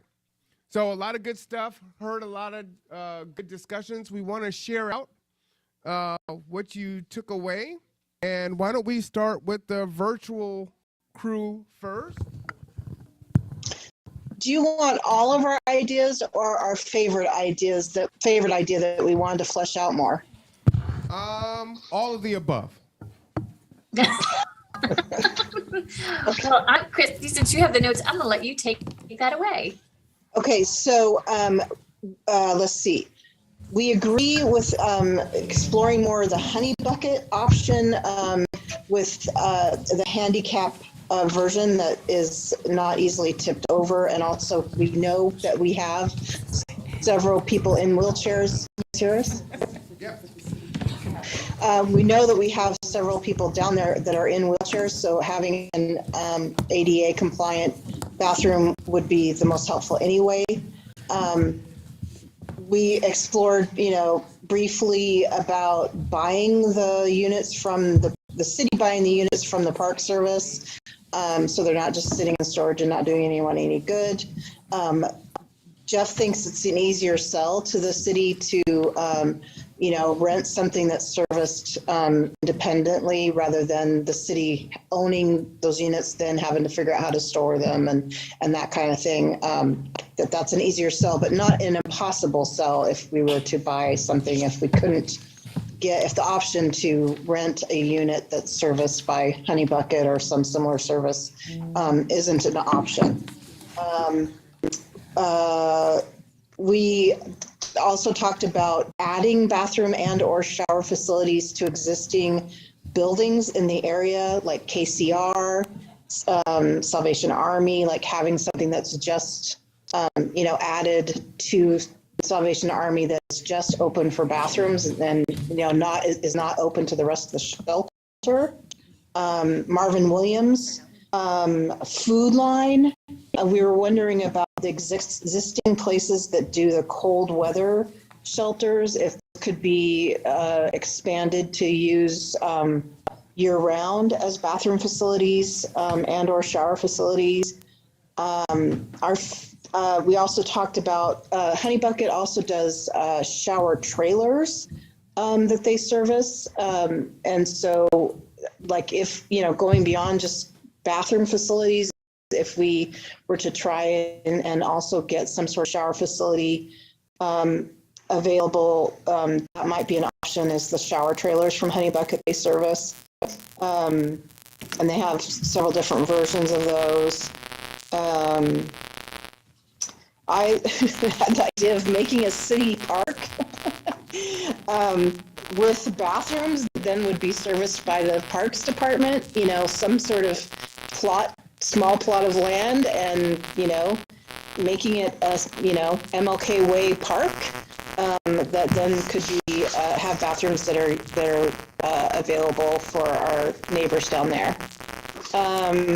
So our best favorite idea is that it comes from Jeff, and so I'm going to let him tell you what the idea is.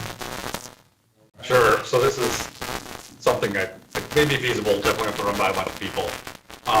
But maybe quick back of the envelope quote is 10 to 20K a year to have that quality ADA restroom with weekly or bi-weekly, or weekly or twice a week service through Honey Bucket, completely contracted. And I think the struggle we're having is where to put it. And looking at the map, there is the fire department just north of MLK, which is obviously city-owned property. So I'm going to reach out to at least the firefighter union rep I know to get a feel for what his thoughts are there. But me just personally thinking out loud, if it's city-owned property, it could be a place for that unit to go. It's right next to, obviously, EMS. Firefighters are used to dealing with the situations. They could have oversight of it in case that, someone tried to light it on fire. Hey, they're right there. There is some oversight. And I know Someone's there 24/7. Right, anyway. 24/7 monitored. And I know our firefighters are, God, they're stretched thin, like everyone these days.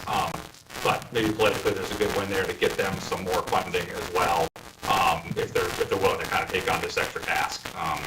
Because I know they're stretched across the city, but it's just possible to work. So I'll reach out to them first and start floating the idea.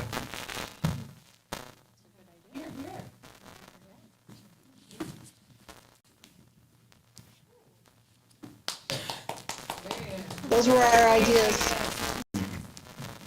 All right. Group 3. We can't hear you, Marwan. Group 3.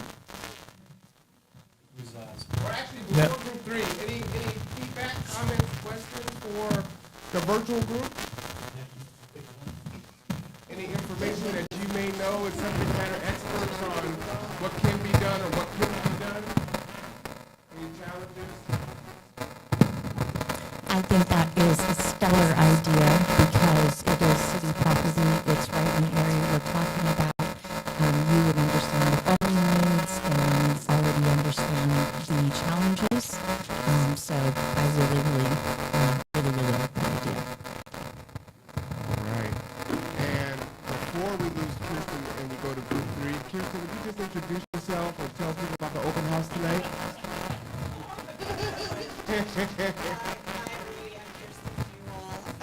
Hi, everybody. I'm Kirsten Jewell. I work for the Kitsap County Department of Human Services, managing our Housing and Homelessness Division. So obviously, the county doesn't have any jurisdiction in particular over this area. I'm just here to be a resource and help brainstorm with all of you. Homelessness has no jurisdictional boundaries, and so it's a problem that all of us need to work together to solve. One of the things that we are working on is increasing the number of shelter beds in a way that disperses them throughout the county because people are experiencing homelessness throughout the county. So we're working on a project right now in Port Orchard to convert an old fitness center into a homeless shelter. It's called the Pacific Building.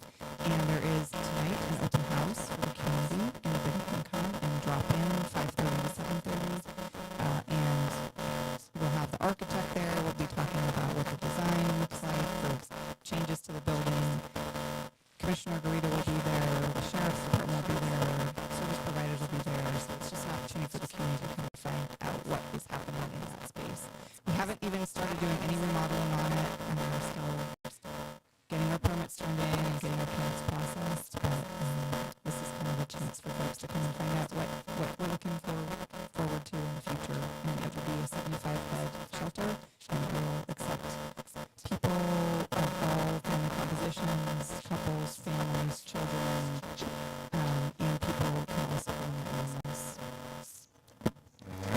for that.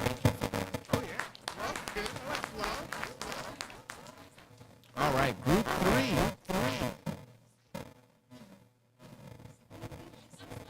There's a lot of pointing happening.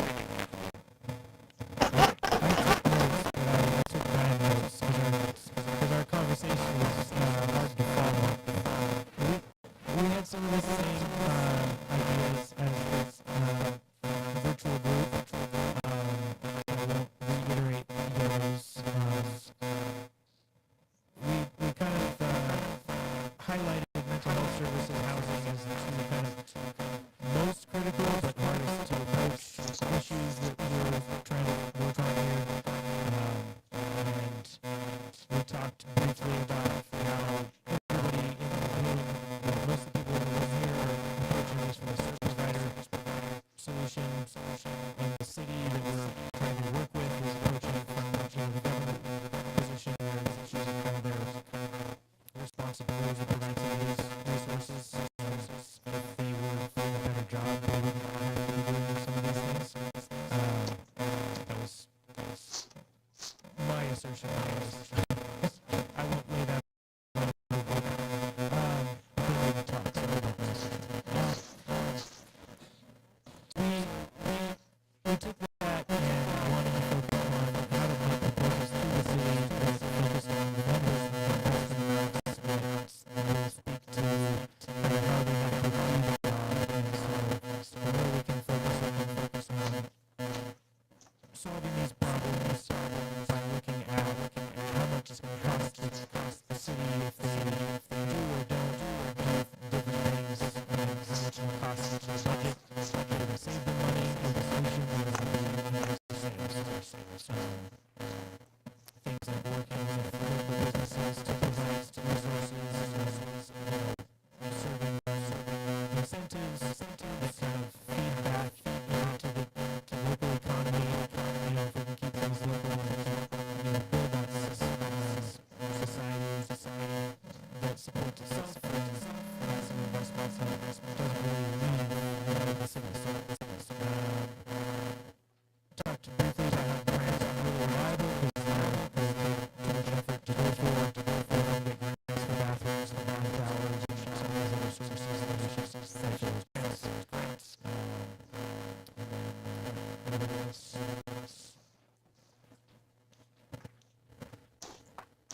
All right, thank you. Group 3. Any comments? Share out.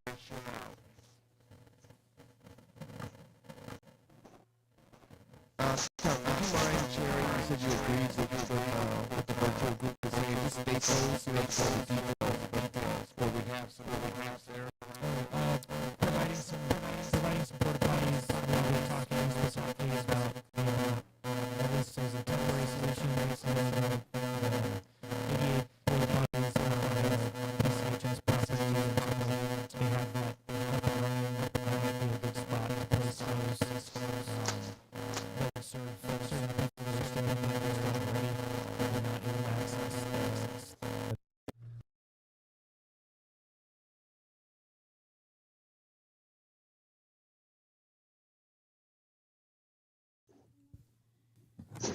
Well, we had talked about also being more community oriented and having, especially for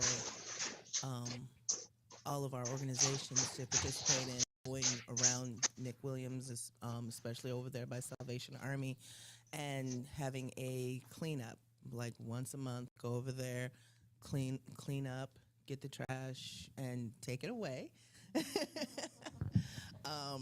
So that it could start just feeling like just a cleaner space.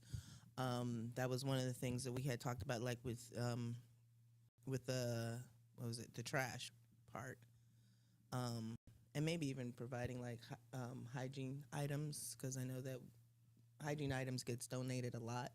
So maybe we could put them in bags and give them out and things like that. But it was more of being more purposeful because we do have a lot of organizations that are working with the homeless, and if we could all collectively get together and once a month go over there and do something like even if it's just cleaning up the trash.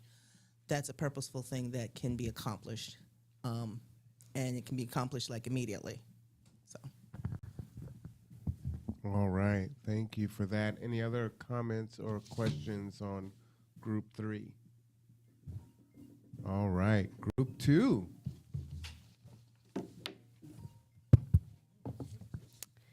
Yes, so we found that bathrooms is foundational and fundamental need, alongside with laundry facilities. So we primarily were focused on talking about bathrooms, which seems like it's others' focus as well. And so kind of what we came down to, is that the community is going to be the ones that are going to be the backbone, the implementers, the planners, the financiers, and ultimately what we need the government to do is to clear a way and to enable it to happen. And what we're proposing is that we gather together, and this is the way that you always want to engage with elected and unelected officials, in ways that is documentable and they could be held accountable. And so you can do that by emailing. So coming up with very clear bullet pointed points to send by email to the city council, specifically for the budgeting. So just naming it in subject, maybe with a little different term on the end so it's relevant, but they see that as different, it's not copy and pasted. And then to present that we're asking for a commitment for a long-term plan. And so we talked about how the bridge commitment for that's going to be built in 2028, I believe it was, that first it started with that. It was the commitment, and then came the budgeting and then the planning. And so we're asking for the same thing, is for a long-term commitment, but also for a short-term commitment as well. So which would be the ADA accessible potties to be fenced, and then the number, if we could at least start with one would be great, and then we're talking about safety. That safety is going to be a big issue with it, cleaning, maintenance, and safety. And so I thought that, so we have for the long-term commitment to be working on that, and realizing that it's going to be community involvement. That's how it's going to be successful, not by giving it to the government, expecting them to pay for it all and expecting them to manage it. I don't believe that's really the government's role anyways. I already said so about that. I don't want to repeat myself. So, and then how to maintain it, to asking for temporary fenced-in porta potties, and then as an immediate action, and then for safety is, I don't know exactly what the term is, but I don't know if the mic's still working, but is to ask for the mental health crisis intervention officers, for lack of better words, if they could come in and to help through shifts, maybe rotating shifts of 2 hours, to come and just help to monitor.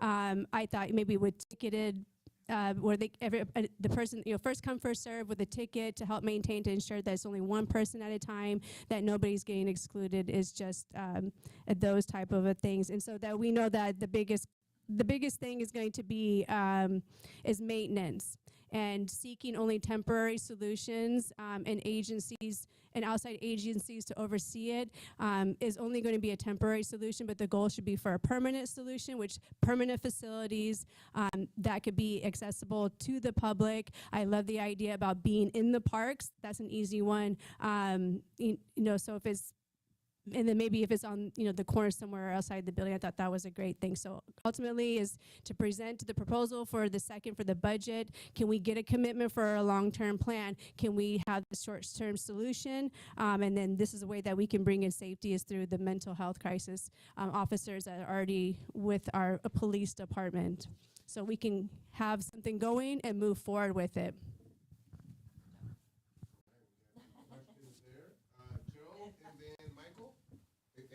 Perfect. We can hear you, Marwan. We had a couple questions. We're going to go to Joe first, then Michael.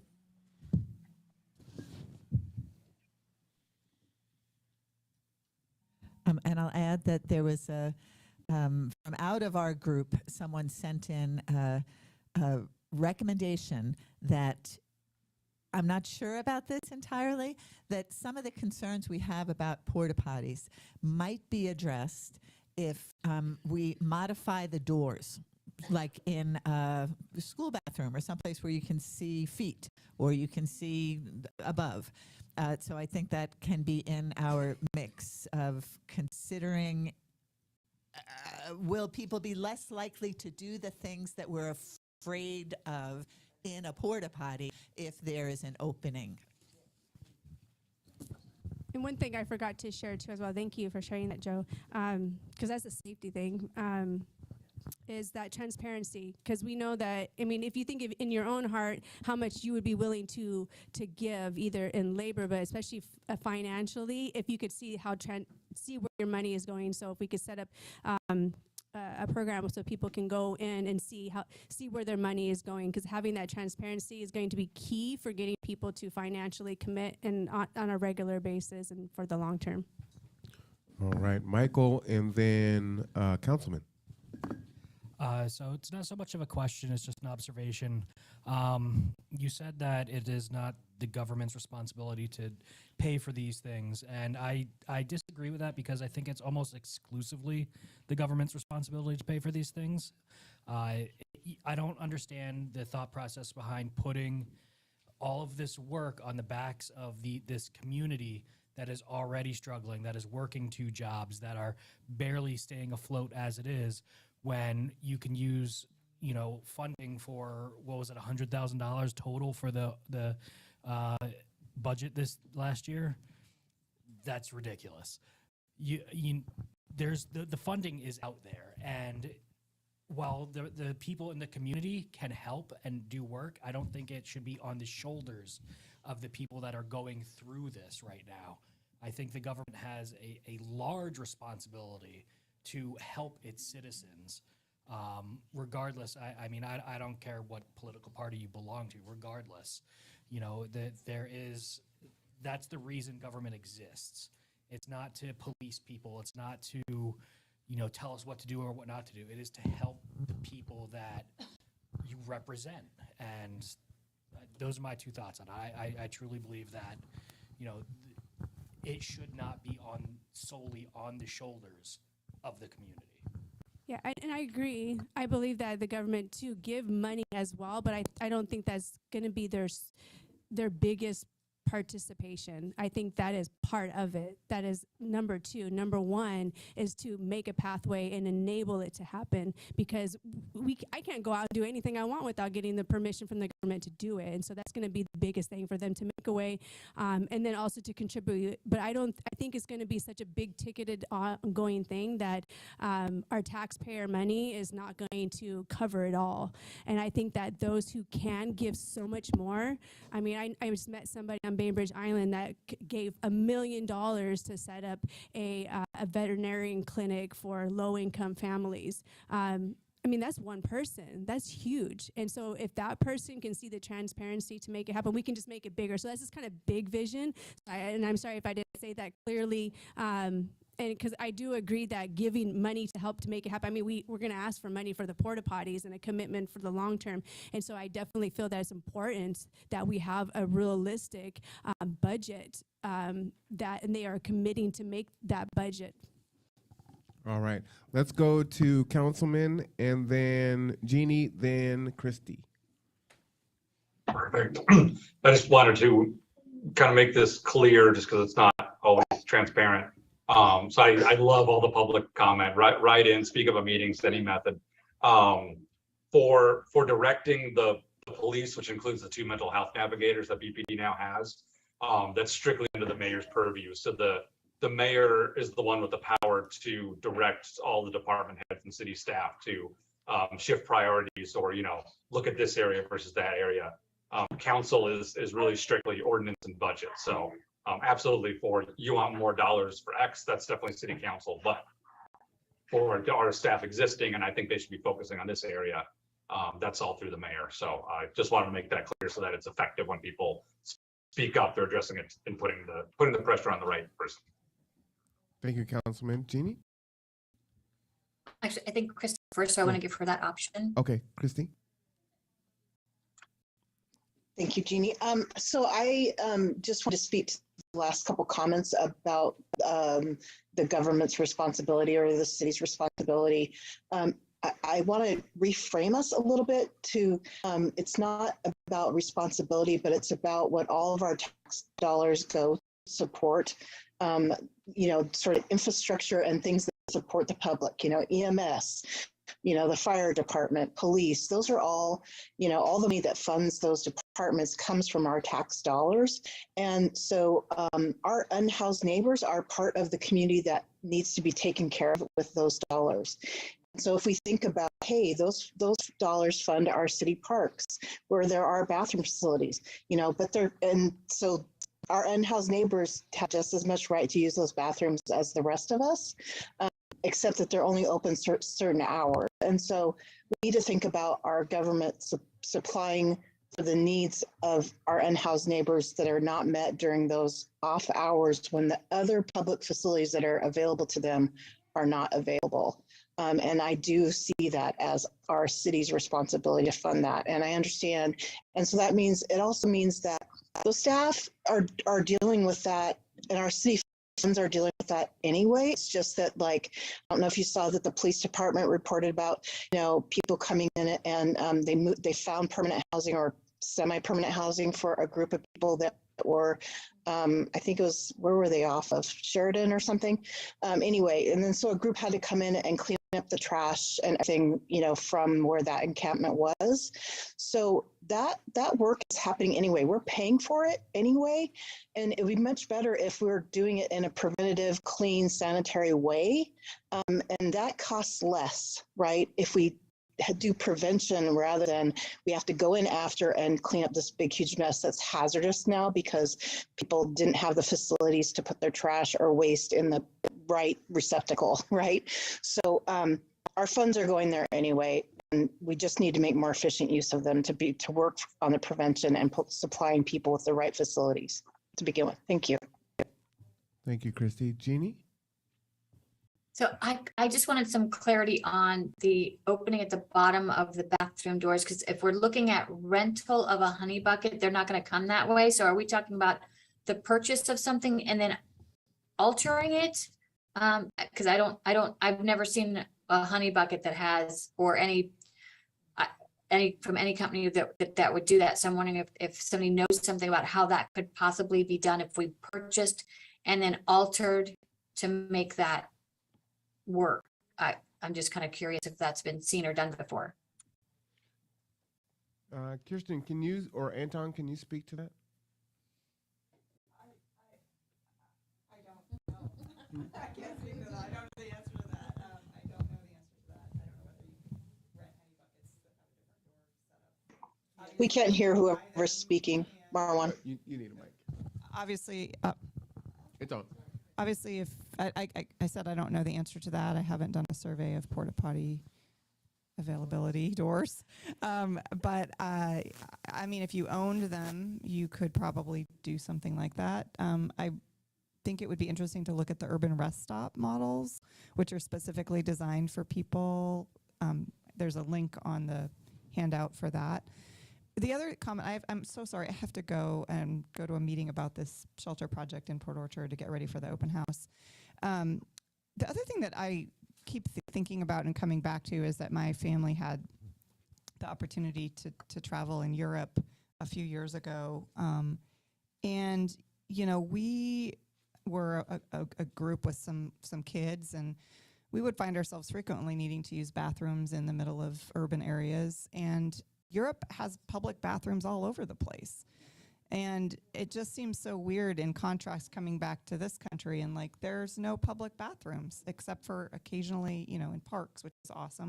But I sort of feel like it's a bigger scale problem. If I was a person walking down the street and needed to use the restroom, what are my options? Going into a restaurant, going into a public building. So I think I just want to broaden our horizons here when we think about this issue. It's not just unhoused people who struggle with finding a place to go to the bathroom. It's all of us. And let's think more broadly about what we need as a community to support hygienic, ability to go to the bathroom. And thank you, Kirsten. Anyway, so the other interesting thing about the European model is that they actually have a pay to go to the bathroom model, right? So you pay like 50 cents or something to go, and that supports the cost of maintaining it and keeping it nice. If you're lower income, you could get tokens to use it, but it makes them self-sustaining, right? And I again, just trying to broaden our horizons, think creatively about how to solve this problem, not just in a temporary way, but in a more global way. Also, having public bathrooms support a more vibrant, robust, downtown area where everybody wants to go hang out downtown, and they know that they can access that very basic human necessity. So I apologize again, I have to go. It's been great hearing from everybody, and I'm sure we'll be in a lot more conversation. I just wanted to make one other quick comment, which is about this idea that the city budget concept and how much the city is spending on affordable housing. I haven't looked at the city budget myself. I can't speak to this, but I assure you that funding for homeless programs does not always flow through the city budget. So some of it flows through the county, some of it flows through direct federal grants, some of it flows through the state. And so if you look at just the city budget in isolation, it doesn't tell the whole story about how much our community is investing in homelessness, especially in the city of Bremerton. So I just encourage you to not take such a simplistic view of maybe what those numbers say. And if you want more information, dig a little deeper and have a little bit of a more broad conversation with people who are knowledgeable about this, because it is much more complicated than that bottom line number. So I wish I had time to talk about it more, but anyway, just want to encourage you to use that accurate information if you're going to make that ask or that request. So, Kirsten, as we kind of aggregate the data and then share it back out, Councilman Coughlin suggested that we send it to him to advocate. Can we do that with the county also and submit it to you and say, hey, this collective said, these are the ideas that we like, and this is kind of what it would look like. Can we pilot a program from now until the end of March when the severe weather shelter closes? Yeah, absolutely. I mean, I'm a big believer in we're all in this together. Everybody does better when everybody does better, and let's get all the great minds thinking about how to best solve these issues for people. So I'm happy to be a partner in that in whatever way I can.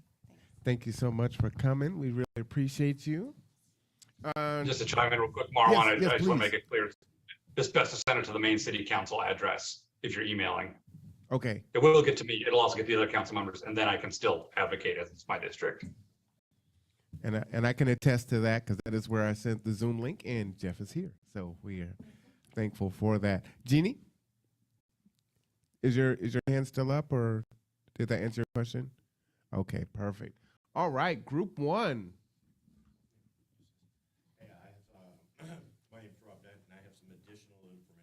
Well, hold on, group one hasn't gone yet. That'd be the addition on there.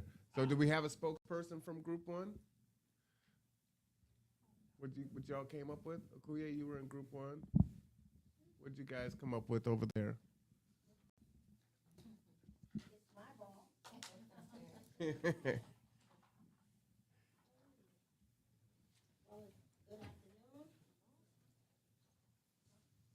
Should be a wired mic over there too, Rob.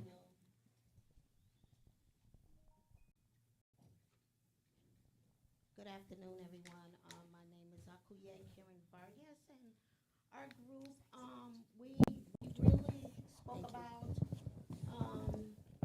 some visioning, and we also spoke about the wealth of knowledge and resources that we have here in our county. Marvin, we can't hear the speaker. Akuye, they cannot hear you. We know this one works. So let's not get them too close together.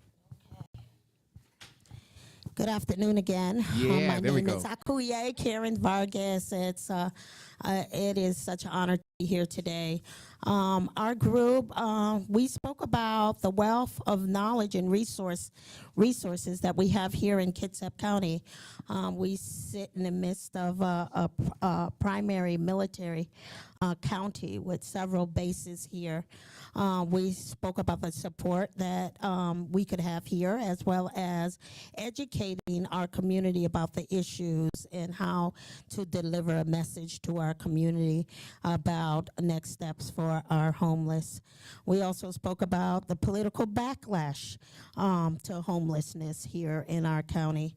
And we also spoke about the working homeless, that we have many of our families that are becoming homeless here, and affordable housing.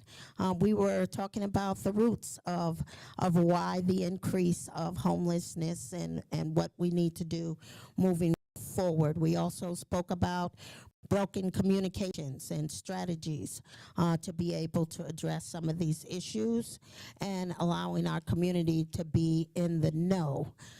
We also spoke about jobs, affordable housing, reentry, the growing homelessness, the housing costs, and the labor.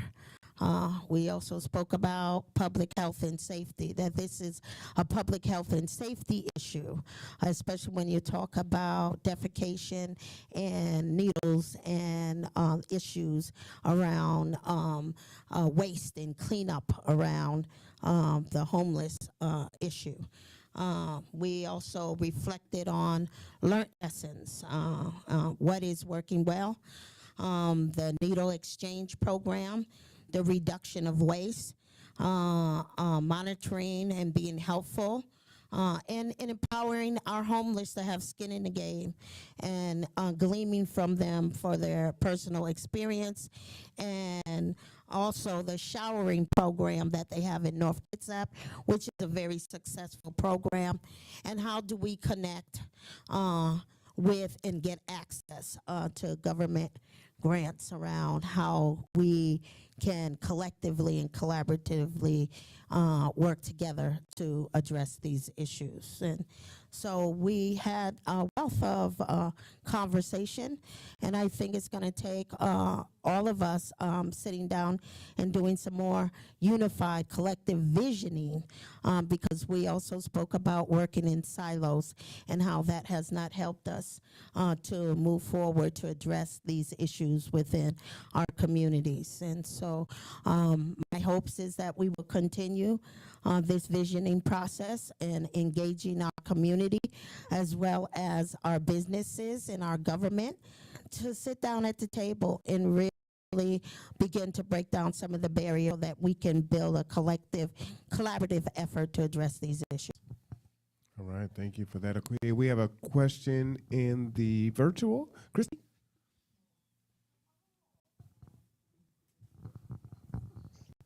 I haven't heard about the North Kitsap showering facilities. I wonder if you could say more about that and like who sponsors it or how that works.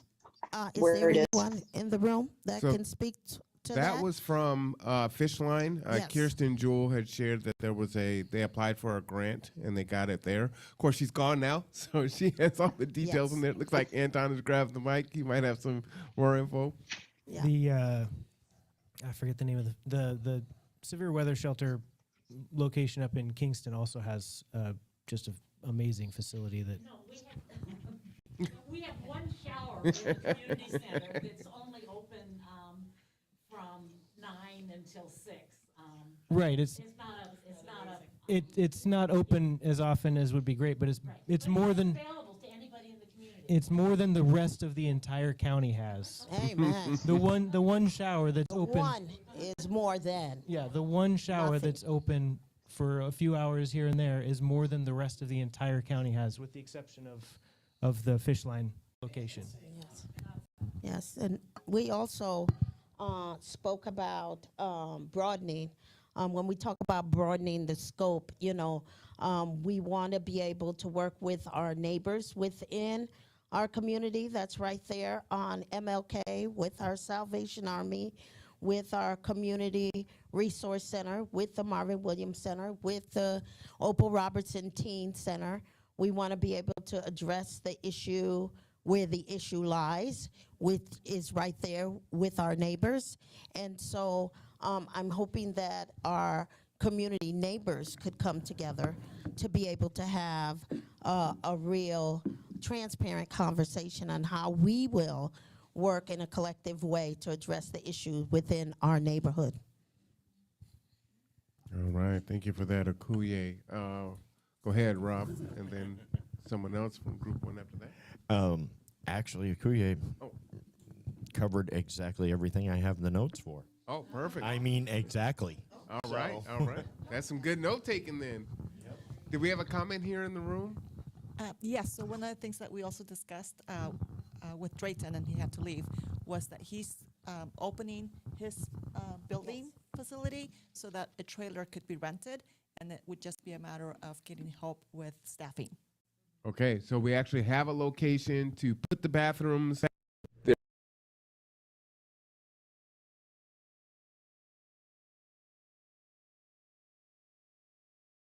Yeah. That sounds pretty good. It'd be located there before they open their facility, or Well, so then the have to first wait? floor is already open. DSHS is there once a week. WorkSource is there once a week. The Rejuvenation Center, the bottom floor, has not been permitted yet and open, but their first floor is open for service. So it could be parked in front of there, you're saying? Yes. There are a few hands that shot up there. There's that option, and there's the very good idea to explore that council member Coughlin suggested going to the Park Avenue Fire Department. Then the funds that would be needed at Drayton's place for the supervision. Marvin, we can't hear who's talking.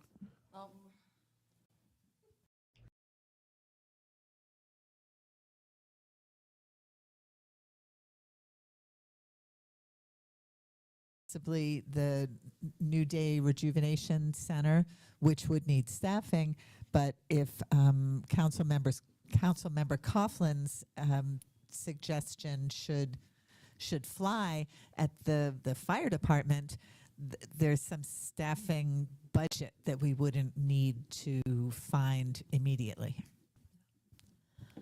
I'm sorry, the first option was the Rejuvenation Center, sorry. So did he say that was up to his board? I mean, I don't want to get ahead of a yes. It's an exploration at this point, so we could possibly have two sites possible. I say go for them both. Two is not enough. Let's just keep growing from there. So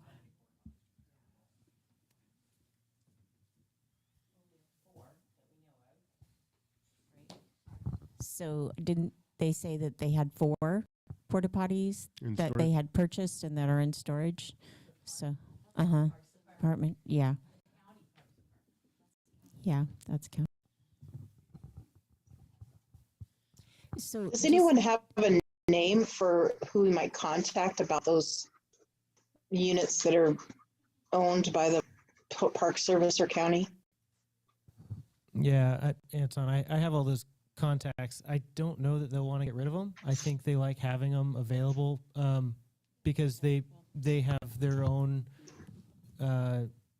They have these same issues in the parks throughout the county, so they plan to deploy them when needed. So I think it'd be better if the city was able to get their own.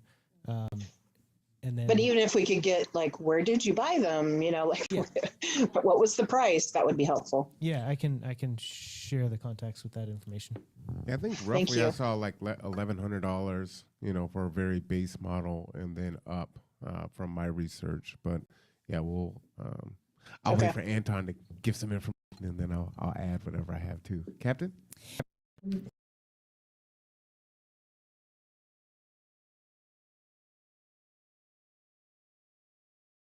So we are open every day, Monday through Friday for showers, and we do laundry. We've done thousands of loads of laundry, and so those are always available Monday through Friday. Even when we close the shelter, our hygiene center will stay open. All right. So any other questions and comments? This seemed pretty productive. Do you guys believe that So, this was... Marwan, just to clarify that, so basically what you're saying is really we don't need to focus on showering facilities so much. We really just, the priority is the bathrooms trash. that is the unmet need that, particularly during the off hours when the shelter is closed.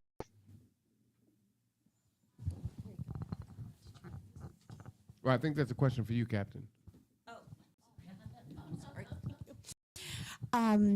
So I think there are probably needs to be other showering facilities. I mean, we have 3 bathrooms and we run them, the whole time, but that's certainly not going to serve the entire population. So certainly if we have additional shower facilities available, I think that would be really, really needed. And those that have lost the privilege also can't come in and drop their laundry off, correct? Exactly. The people who are ineligible for services Gotcha. would definitely need somewhere else to go. Or the ones that choose not to come Yeah. into the Salvation Army. The ones who choose not to want to be there. Yeah. I think that we have a real good foundation on how to move forward, but I also think that we have to have some more intentional visioning on where the gaps and barriers are, and then how to meet them when it comes down to cleaning up those areas and being able to provide services, especially fundamental services like going to the bathroom. Because I can tell you, being homeless and having to go to the bathroom and having nowhere to go, you have to make a decision whether or not you're going to defecate on yourself or find an alley, a spot, a hole, or anything else. And to me, that's dehumanizing our homeless community. And so how do we address that? How do we just start from having a clear conversation about humanizing those that are homeless? Well, Kuye, this is the intention, right? So we're trying to operate here from a sense of urgency for this fall and winter, right? So we would like to try to pilot something to get folks through this weather shelter, hours of operation through March, and keep that conversation going for a more permanent solution until all the unhoused are housed, right? So what I'm hearing you say is we also need to continue this discussion. Is that something that we can agree to, is to keep this going? I would hope, and I would pray that that would be something, because this is not a quick fix. This is an ongoing conversation and situation that we will continually have to deal with because of the increase of homeless families. I'm talking about families that are living out of their cars and in spaces, and they're couch surfing till they can no longer do that, and then they're on the street. So I'm hoping and praying that this is something that we will continue to put at the forefront in front of our community leaders that are here to serve us, our city governments that have been elected to serve our communities and our families. And so I'm really hopeful. This has been a hopeful session this morning, to be able to see everyone come together in a unifying way to address the needs of our community and our young people.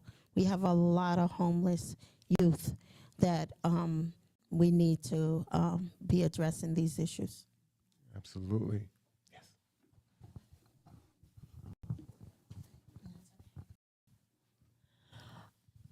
Along the same vein as what we're talking about, humanizing folks, and I know that there's a big gap in our safety net for those who are incontinent, or just, they have such physical ailments that there's nowhere for them. They can't just go to a nursing home. It just doesn't work like that.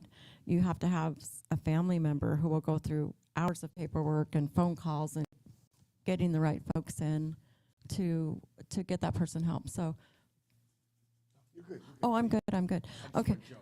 So I'm very, very heartbroken about those folks that aren't causing trouble. And, some are, but aren't causing trouble, but they're old, like my mama, who passed away this January.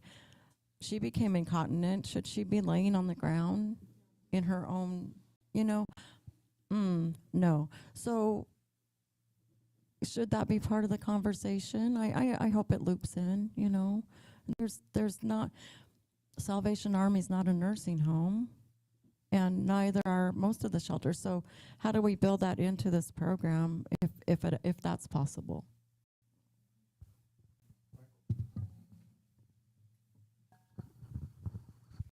This is more of a question for the council member in attendance.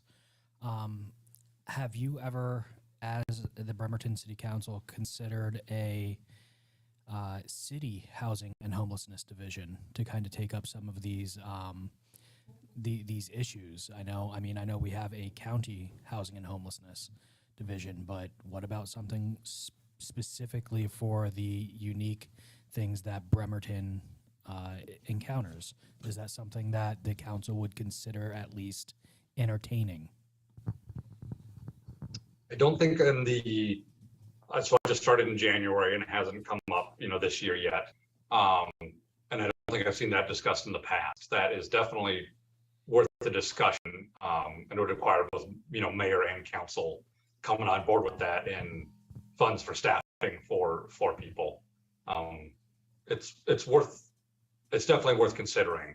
Another option is possibly to just coordinate closer with the county's existing program and have them come in more often and some more data sharing and expertise sharing with other city officials. But it's a good point. When could we have that conversation? So I'd say send an email into the council anytime with that suggestion. You can get our feedback, mayor's feedback, and public meetings as well. I'd send it right away so that they could possibly consider it in the budget proposal. So why don't we go ahead and shift to next steps, and that could be the first one, Joe, if you want to capture that. We're going to kind of write these down as our kind of action items, and where do we go from here? And so just grab a mic and put it out there. I think we have to find out how much a porta potty costs. And can we modify the doors?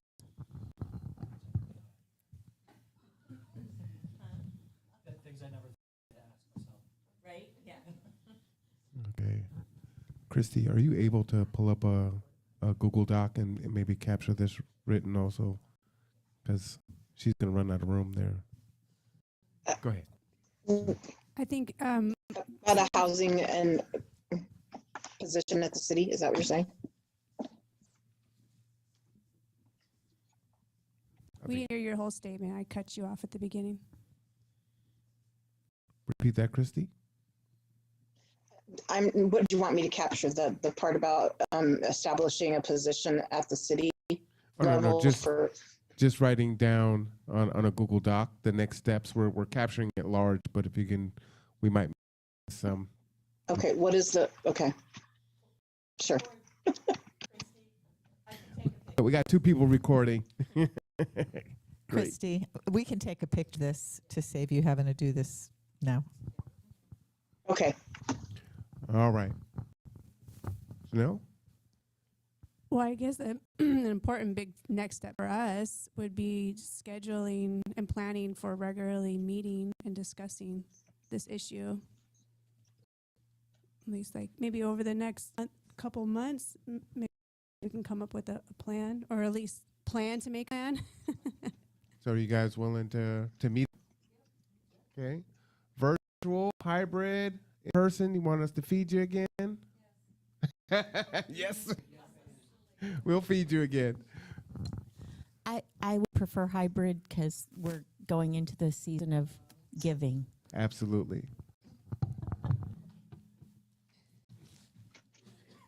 All right, did you capture that, Joe? So, continued meeting? Yes. So we'll send out a doodle poll. Do we want to meet 2 weeks, 3 weeks? I mean, there is a sense of urgency here. As you can see, the weather has changed quite dramatically and quickly.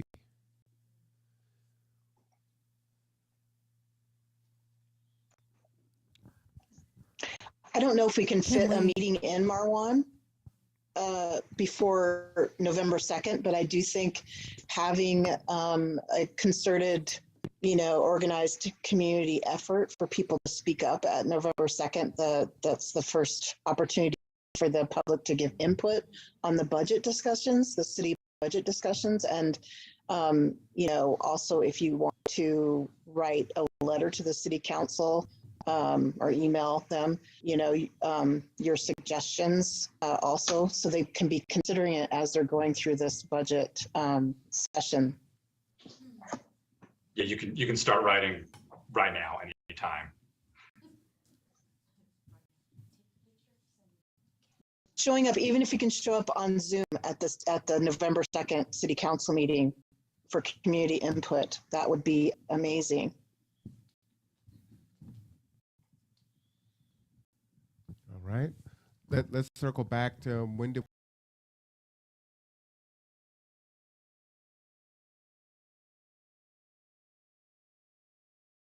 the week of the 9th? My question is, what's the agenda for that day? Are we talking about toilets or are we talking broad?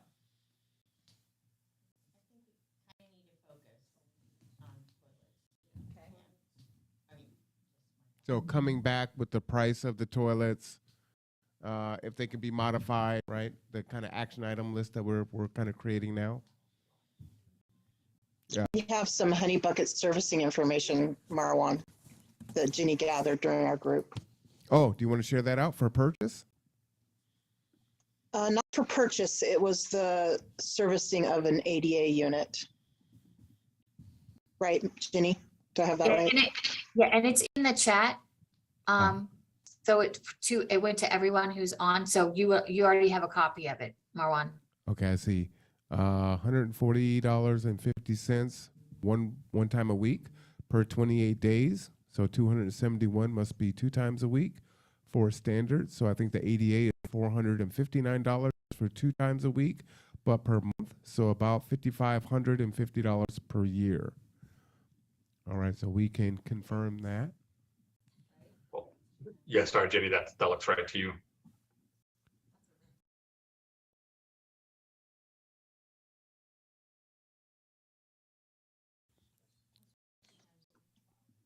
Yeah, 2 times a week. Yeah, so they were stating that they could clean it up to 2 times a week. We could get them insured. It's at 10% of the but these would not be modifiable. Obviously, this is their standard ADA units. So when we're talking about doing something that's modified, that would have to be a purchase item. That could not be an item that we could rent. So I like the idea of a modified one as a long-term solution, but we're talking about in the short term for immediate use. And we're also looking at the city's budget. So unless somebody else has it in their budget to start, it could be started, pretty quickly. The money needs to be there and then the location needs to be decided. All right, so I think that's the next I one. think I'll round up to 10,000 a year to cover anything unexpected. Nice. So then our 2 locations were one, Councilman Coughlin was going to check out the fire department, the Foundation for Poverty and Homeless Management. Anton? For what it's worth, I don't personally think that the modification is going to be worth anything. It feels kind of on the border of hostile architecture to me, and I don't think the modification, what is the goal with it? You are trying to see if somebody's in there. It's not going to stop somebody from doing stuff in there, and it's going to make the unit look less maintained. It's going to make it look already damaged, so people are going to respect it less, and it's not going to look like it fits into the community as well. I think you're going to get more negative side from modifying a porta potty than you'd get positive. But that's just my personal. No, we appreciate that. And I think the suggestion from cutting the bottom open, Anton, was for folks that were kind of locking themselves in and didn't want to come out, trying to find a way to get in. But it sounds like Parks and Rec was using them successfully. So if it's not broke, don't fix it. And I think another issue that I heard mentioned a couple of times in my group and outside of my group is the problem with people putting needles in the porta potties, and then the people that come to clean saying they can't do it anymore because it's a health risk and it clogs things up. So someone mentioned that they coordinated with the Kitsap Public Health District in the past, and they provided some containers for syringe disposals, and there was a decrease in needles in the porta potties. And then maybe someone also said creating a program where there's a exchange program so that they're incentivized to not dump the needles down the toilet. So I'm working with Kitsap Public Health District to do that. I just want to speak to the door question. I just wanted to share it on behalf of Jane, who had submit this information to the city council feeling like action isn't being taken. So maybe this is an answer that will satisfy your concerns. Maybe we don't need to go that route if city council is moving forward now. All right, perfect. What else for our next meeting do we want to have achieved or put on our agenda? I think I don't know for sure, and I'd ask Jeff to chime in on this, but coming up with at least a ballpark or, our best guess, if we can't get concrete information about, what is the ask, what is the funding ask or the FTE ask that we're wanting included in the budget to fund, whatever these different options are that we come up with. Jeff, am I on the right track there? Absolutely, yeah. It really does help to have something concrete to float out there, so that it's not just so it's not nebulous. It's something specific we can focus on and debate as a council, and get the mayor's input on, right, for staff and what's doable. Okuye?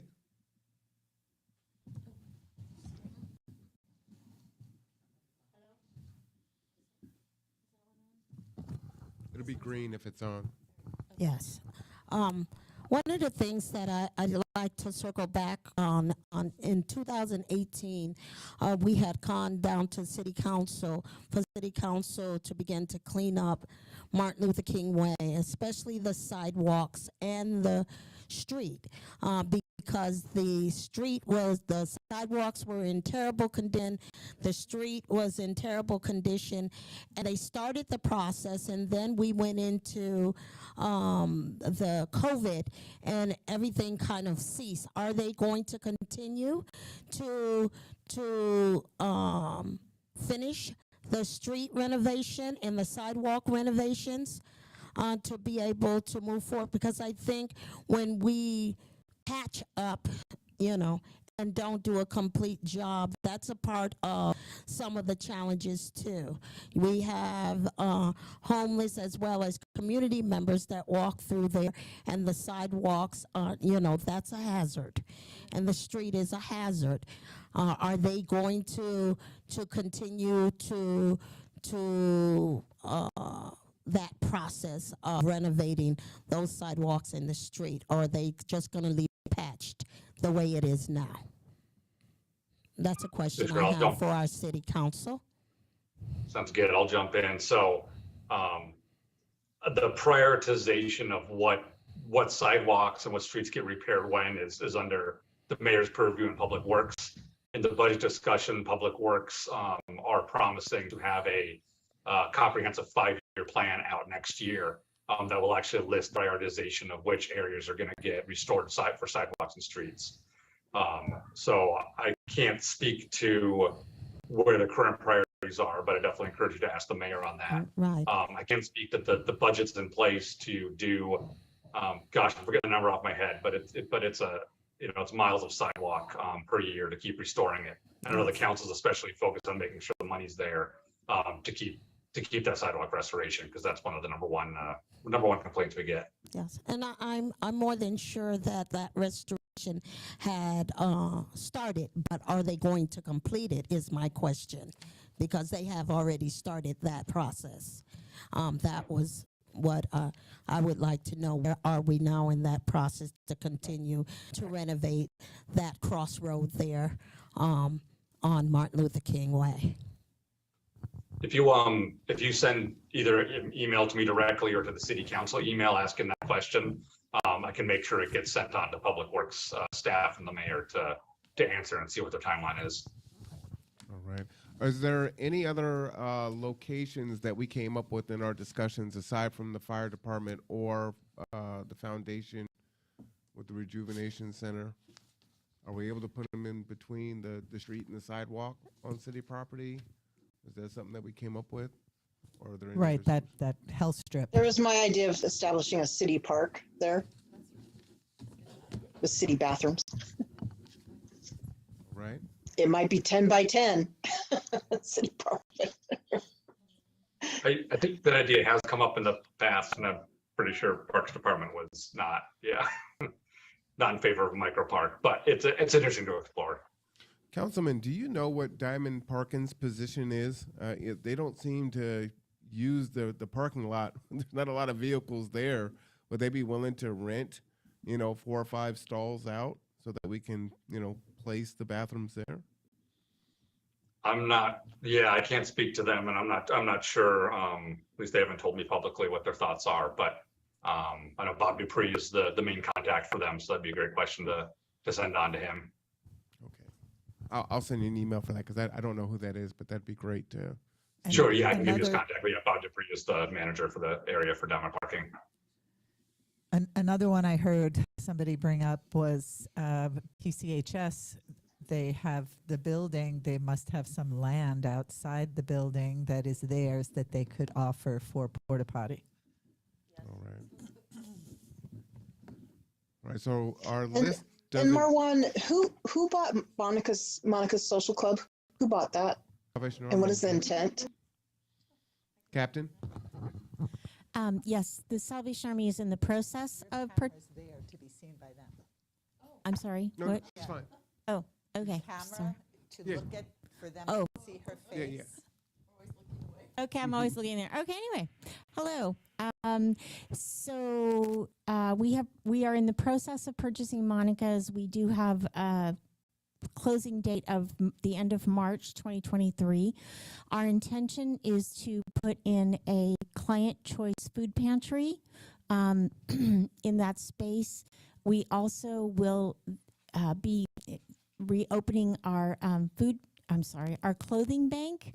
At this time, I don't believe there are any clothing banks in Kitsap County, and so we really think that's a super important need. So that's something that we would do. And then, so I just want to say briefly, and this might be a help as we go forward. I know that PCHS is planning on putting their entrance to their new facility. So you would be coming in from MLK. So the entrance would not necessarily be on 6th Street. So we're really excited about that because that means they're really going to be utilizing that back parking lot. So we may have that same thing with Monica's where the entrance is going to be facing MLK. So then that whole area right there is going to be utilized regularly. So it probably is going to change the face of all that. I would say. Yes, ma'am. So, is there anything else that we need to really put on this list? Obviously, we're not going to have 2 hours and 4 hours to meet in 2 weeks, but we have an hour. So, if we come back in 2 weeks and say, hey, this is what we found out, here's the cost, here's our proposal, we share it to the group, ready to submit to the council. Well, we need to submit it before then, but to meet and talk and go forward from then and not put too much on our plate. So the budget for public comment meeting for the city council is on the 2nd, so that's in 1 week. And so before our next meeting, you're proposing in 2 weeks, right, we're looking at? Yeah, so we'll meet again in 2 weeks, but we'll have to have something for budget before then. So we'll have to do some work behind the scenes without meeting and maybe just through email. Okay. So what I wrote down, what that I thought would be good for us to focus on for the next meeting is brainstorming a long-term goal and like what the moving parts would look like. So then that we can, and then so that way we can keep presenting it to the city council and not relent. So if this, and then I guess, and another thing was how, right now, how can we rally public input and to join in and participate? What I could present and give and do right away, I'll make it tonight, is just a simple instruction for individuals how to do the email and to present it very simply and streamlined. So it's not, like a novel of an email that the community is sending, because that's really not effective and not as hard for, I would imagine, for city council to read all that. But so I can offer that, and I thought maybe the group could present key points as citizens that we want to present, just as suggestions and ideas for the public to pick from and to pull from. But I think number one is getting them to commit to a long-term plan, and then immediately for solutions for bathroom, for porta potties, just a commitment to do that. So Janelle, just to summarize what you're saying is what the talk.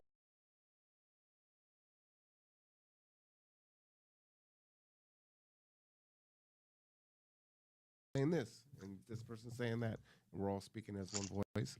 Right. So and then even others in the public can have can see, oh, these are some of their ideas. I really like that. I want to encourage that too. So then people aren't having to come and reinvent their own idea will, but then also then we can remember and then also have a unified thing, of importance. Yeah, I think that would be very helpful. I'd like to propose that before we leave, we come up with, as a group, something we are recommending to the city council, because the time is now, October 2nd is the time for public comment. We can send email in the meantime, but do we have consensus about our recommendation after this time today that the city provide for porta potties, and that we, at this moment, would love to see it happen on city property, meaning the fire department, and if that fails, there are other options to look at. But can we zero in on that and support that as an idea?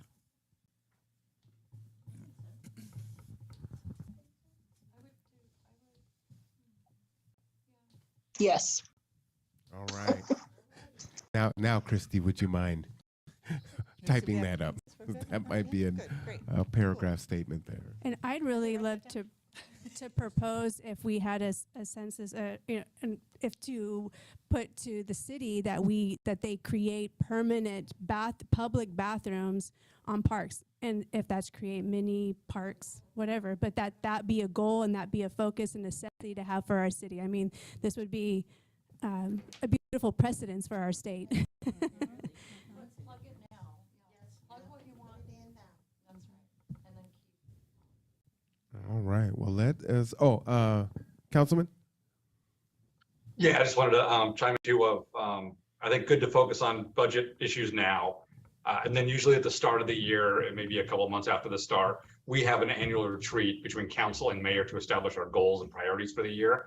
And that's another chance for public weigh-in of, hey, over the year, I'm going to discuss this big project, these big ideas.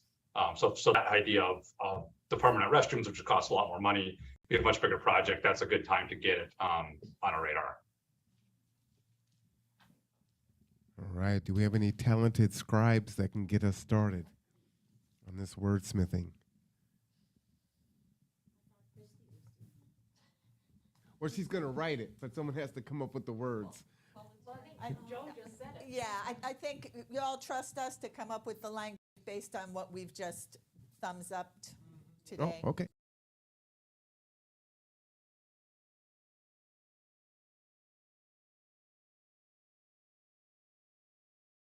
Our group's chat and like figures that we got from Honey Bucket and our group discussion about our ideas. I have that captured already.